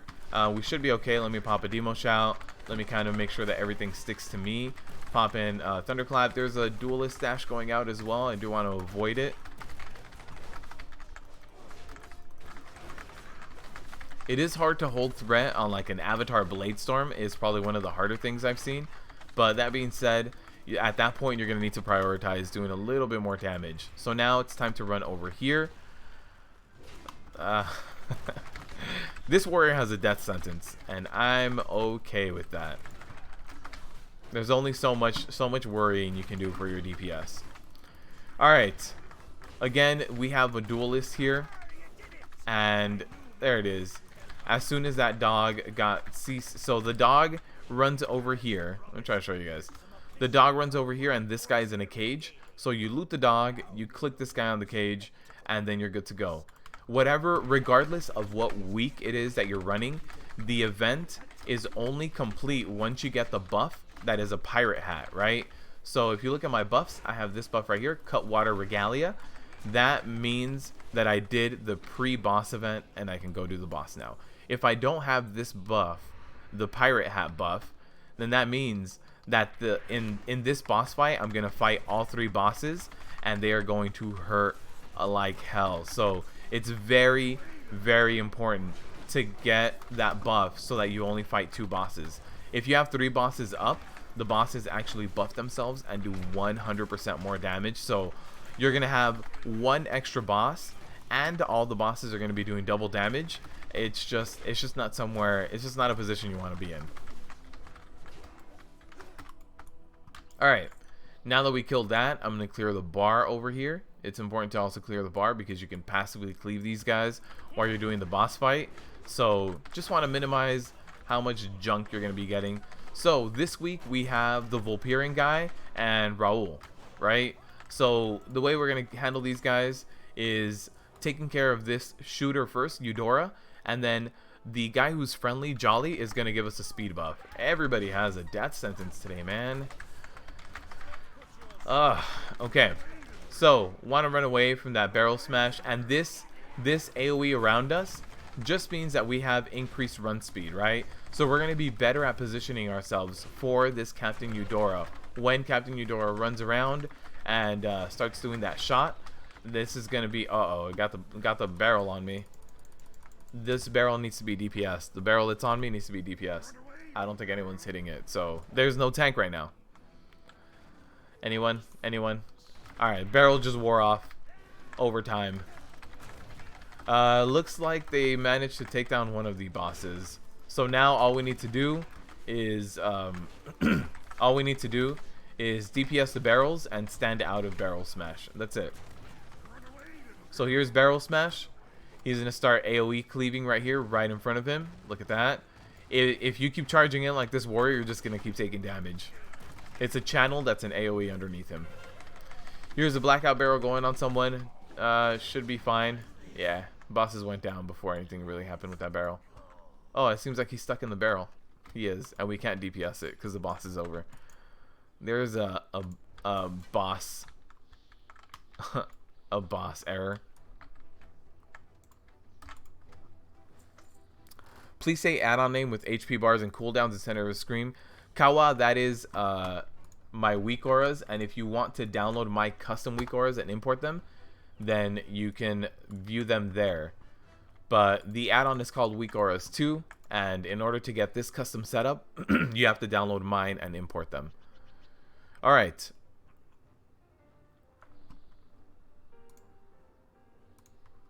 What? Oh, they're gonna split that cloth gear. The warrior is terrifying in disguise. Is that why he's doing that to me? You see impatient DPS syndrome is still alive and well? Yes. Very much alive and well. Unfortunately, I think a little too alive and well. Alright, so this is going to be a big AoE pull. No big deal. Let me get my stun going here.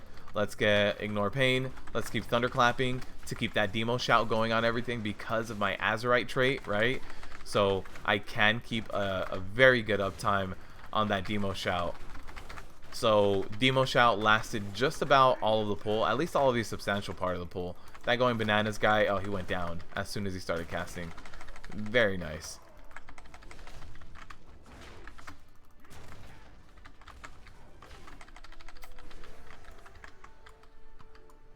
Alright. So I like going this way a little bit more. It's a little bit less trash.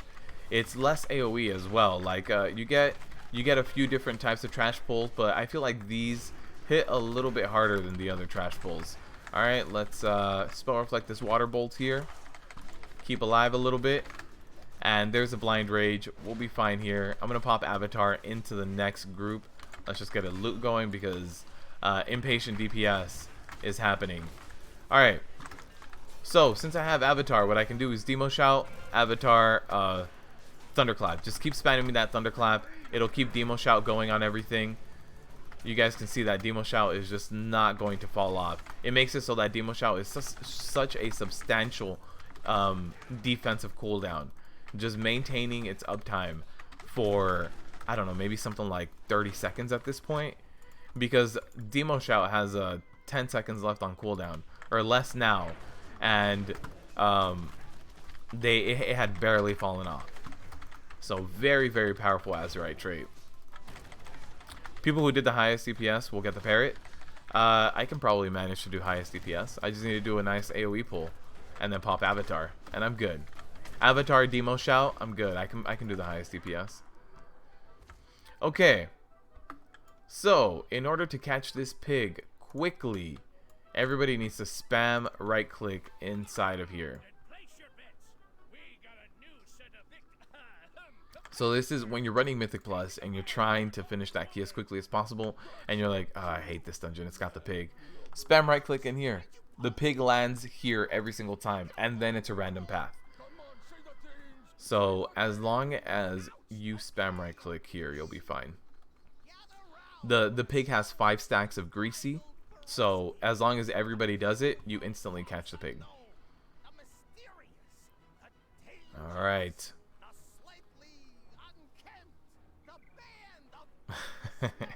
The band of smelly buccaneers.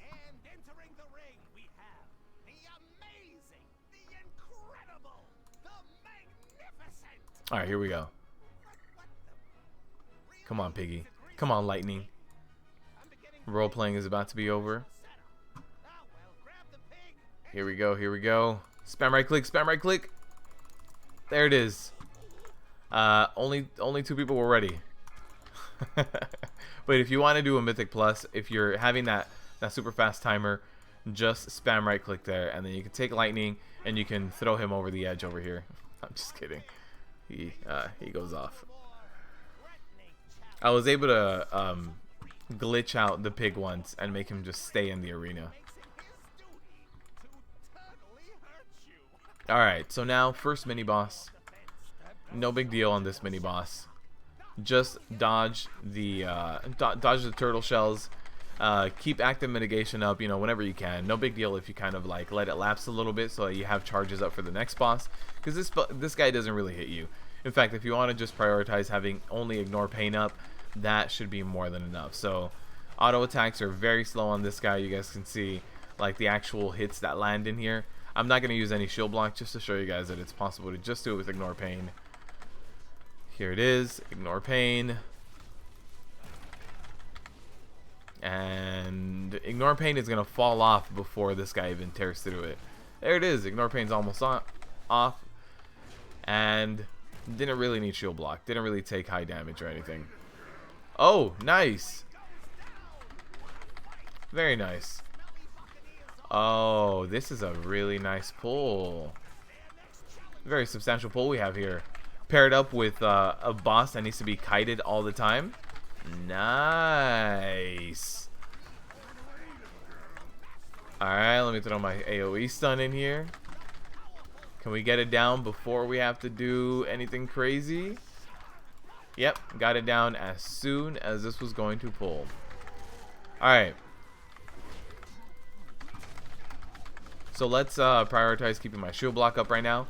I do want Avatar before I pop that demo shout. So I'm just going to try to use and eat up a lot of rage right now via my regular blocking before I use that demo shout. So let me pop bolster. Keep that block dream alive. Now again, these sharks have to be kited through the chum at least once. What? What is why this pull? I don't understand. All right. I think it was the mage, by the way, who pulled this. That's cool. All right, Sharknado. Here's the shark on me. Oh man. Yeah.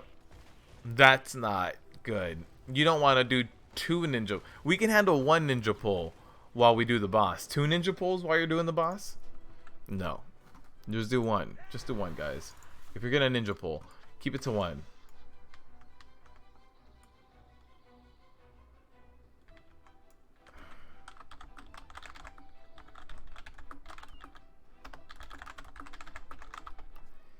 Yeah.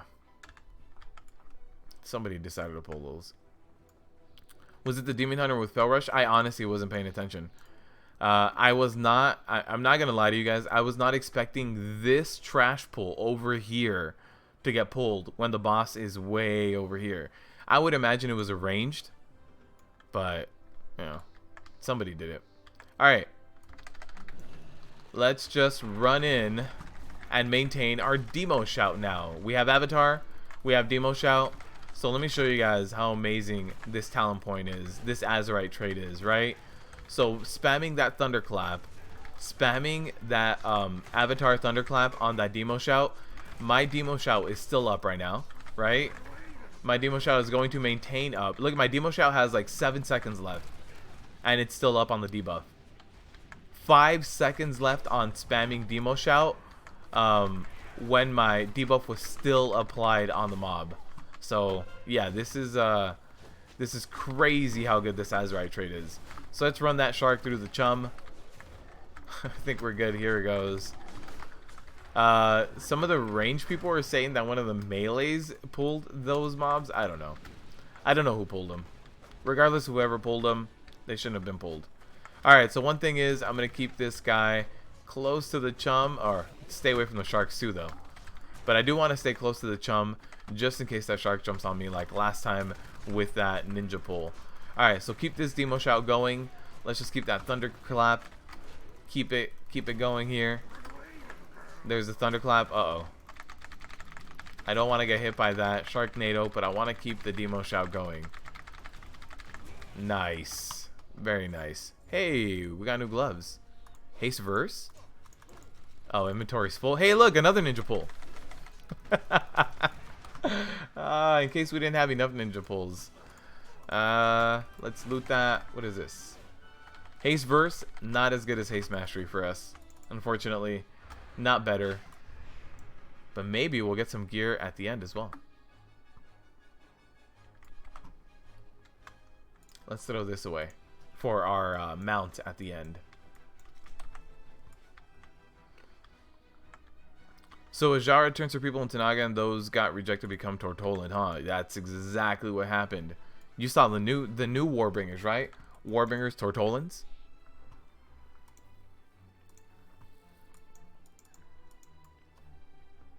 Was it the Demon Hunter? Yeah, I don't know. I don't know who pulled that. Alright. What is the world quest anyway? Did we do the world quest? Nope. Pieces of 8 collected. I'm okay without doing it as well. This run has had enough ninja pulls to go do the 8s requires you to do a ton more pulls. A lot of trash pulls in order to get that world quest done. Do you prefer mastery over versatility? Yes, I do. Mastery right now is very powerful. Mastery doubles the amount that your block is going to do. So right now, like my block is doing 39%. No. The pulls. I'm going to pop a fear just to interrupt that. Hold on, guys. I just want to survive this. I just want to stay alive. That's all I want to do. I think we're okay. If I do a nice little AoE stun here, do a little bit of kiting for the rest of it, I think we're fine. Yes, I prefer Mastery. Mastery right now is very broken. So, I've been told that the most you can block is 75%. That being said, Mastery is going to put you at that 75% every single time. Now, if I were to tell you Versatility is going to reduce the damage you take by like 5%, or if you stack Mastery, you can reduce damage taken by 75%. Like 75% is gonna. The pulls, guys, the pulls. I swear, this is. I do not want to do the world quest because just this group, guys. It's just all of the every single ninja pull you can possibly have has happened. All right, so now I just need to focus on staying alive. It was a lot of magic damage here, so I just need to be careful with that. And then this is just a heavy physical damage pull as well. Alright, I'm just gonna back up here. They're gonna have to go down here to chase me, and that's fine. Gives my my healer a little time to recover. Alright, let me pull this guy now. Interrupt and just pull. There it goes. Just, you know, we're good now. We're good. Now you know why the dungeon was set to normal? Yeah. Maybe that's why. Alright, how's my healer doing on mana? Yeah, he definitely needs mana. I'll wait. You hope Ajara takes the turtles at the water? Oh no. They just want the parrot like yesterday? Oh man, I want this parrot. What? I'm gonna let this guy get slapped around a little bit. Alright.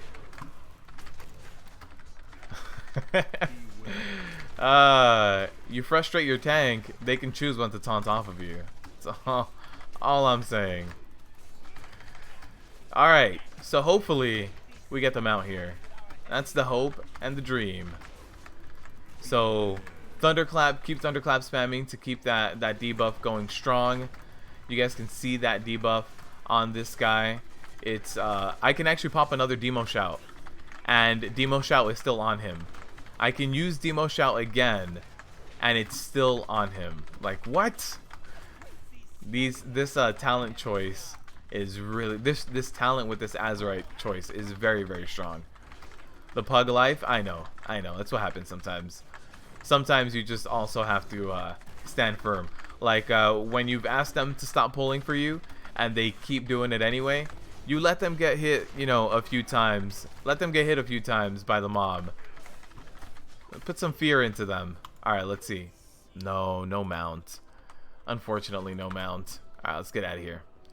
Let's get out of here and drop group. They can't wait to get the parrot. They can't wait for something, man. They can't wait to meet Bwamsandi. That's what I was hoping for. Alright. So, full bags. Today, no item level upgrades. The one good thing we did get was this trinket. This trinket just needs to reduce the cooldown of this. A 14,000 bubble is not big at all. If this was 30 seconds, I would consider using it. Unfortunately, how it is right now, I can't, but I'm going to hold on to it. They can always retroactively kind of jump in there and fix things, but we did get a lot of loot today. Unfortunately, not a lot of upgrades. Not a whole lot of upgrades. Let's scrap some of this gear as well. Yeah, see, like this haste verse, I want mastery. Haste verse arguably would be a little bit better than mastery for arms, but you know, I'm not too worried about my arms spec right now. I play arms sometimes, I do it in PvP, but I'm not too worried about min-maxing my arms spec. So let's see if we get anything good with scrapping these guys. Verse mask, you know, I'd much rather have all this haste mask right now. I have best in slot rings. This helm will keep just in case the Azurite traits are really good for one of my DPS specs. I haven't really tried to check that out. So let's get rid of this guy. Haste first. We have haste mastery gloves.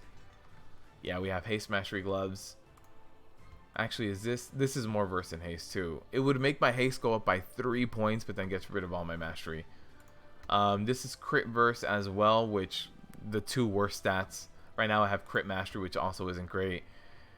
Crit haste, this does have a little bit more haste, but that crit, not going to be good for us. Let's scrap all this. And then there was also a green, this one right here, that we can scrap. Nice. And also, by the way, guys, if you guys are scrapping, a few things that they have added in this latest version, here next to the scrapper, if you do play Horde, is a mailbox now. That is nice to have. Also, if you guys are scrapping and you're stuck here and then you need to fly somewhere, like let's say your friends invite you to a run or something, use your flight whistle. There's no need to run to the nearest flight master. Use your flight whistle and you will get there very quickly. So last time I showed you where that flight master whistle kind of breaks apart and goes to the two different zones. But yeah, use it whenever you need to get places, right? It isn't only just for when you're world questing.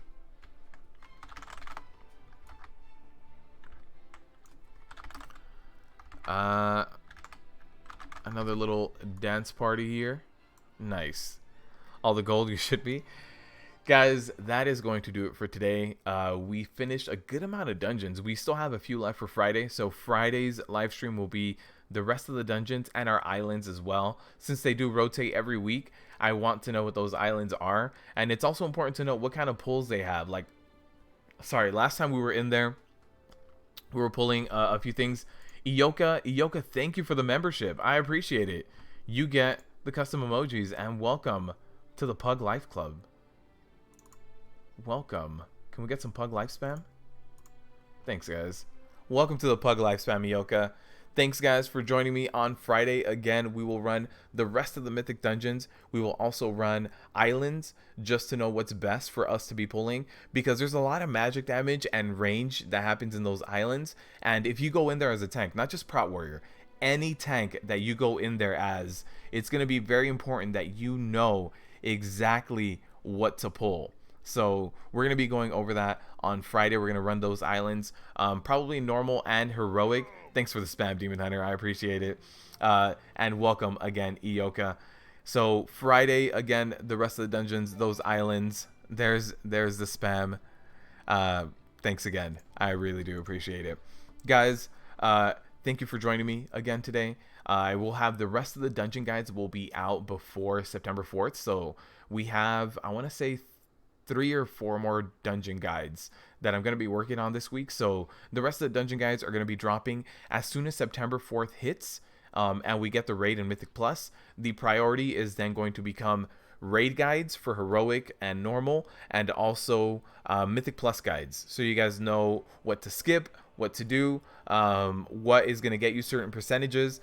And I will also be working on the pull. The pull guides are going to be extended a little bit more this time around. I'm also going to be explaining trash that you really need to be aware of. So if there's certain trash that you're scared of, or certain trash that you need to know, that you need to interrupt them, LOS them, whatever that is, that's going to be included in those guides.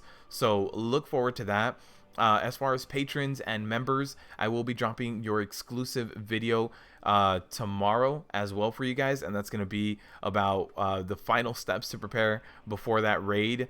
So look out for that. Also, Ioka, I need you to message me on Discord. There is a Discord channel for you being a member and for supporting me in this way and supporting me financially. So reach out to me on Discord. The community Discord is in the description of this video. So just make sure you join and reach out to me whenever you can and let me know your username here on YouTube, and I will add you to that channel. For everyone else, thank you guys for joining me. It was a fun live stream. We got a lot done, a lot of pieces of gear, not too many upgrades, unfortunately, but at this point, I'm 341. The only upgrades are really going to be Titan Forges, War Forges, and secondary stat prioritization. So not too much left. Thank you guys for joining me and keeping the chat active. Thank you guys for supporting me via Patreon, via these memberships here, donations, however it is that you support me, stopping by here and just chatting with me and asking questions. I really do appreciate it. And here's a little bit here. If you guys do want to follow me over on Twitter, I respond there. I also respond on Discord, the community Discord. So I'm going to be updating all of the community Discord links right now, or not right now, so this week and next week. That is my priority before that raid comes out. So make sure you join, make sure you're here. If you have any questions for me, you can stop by any of these live streams or stop by the VOD comment section, any which way that you want to reach out to me. I try my best to reach out to you guys. Thanks again for stopping by. I will see you all on Friday for some more Prot Warrior. And a lot of you guys were asking for the dance parties back. If you are Horde, at the end of every stream, here it is. Here's where they will be.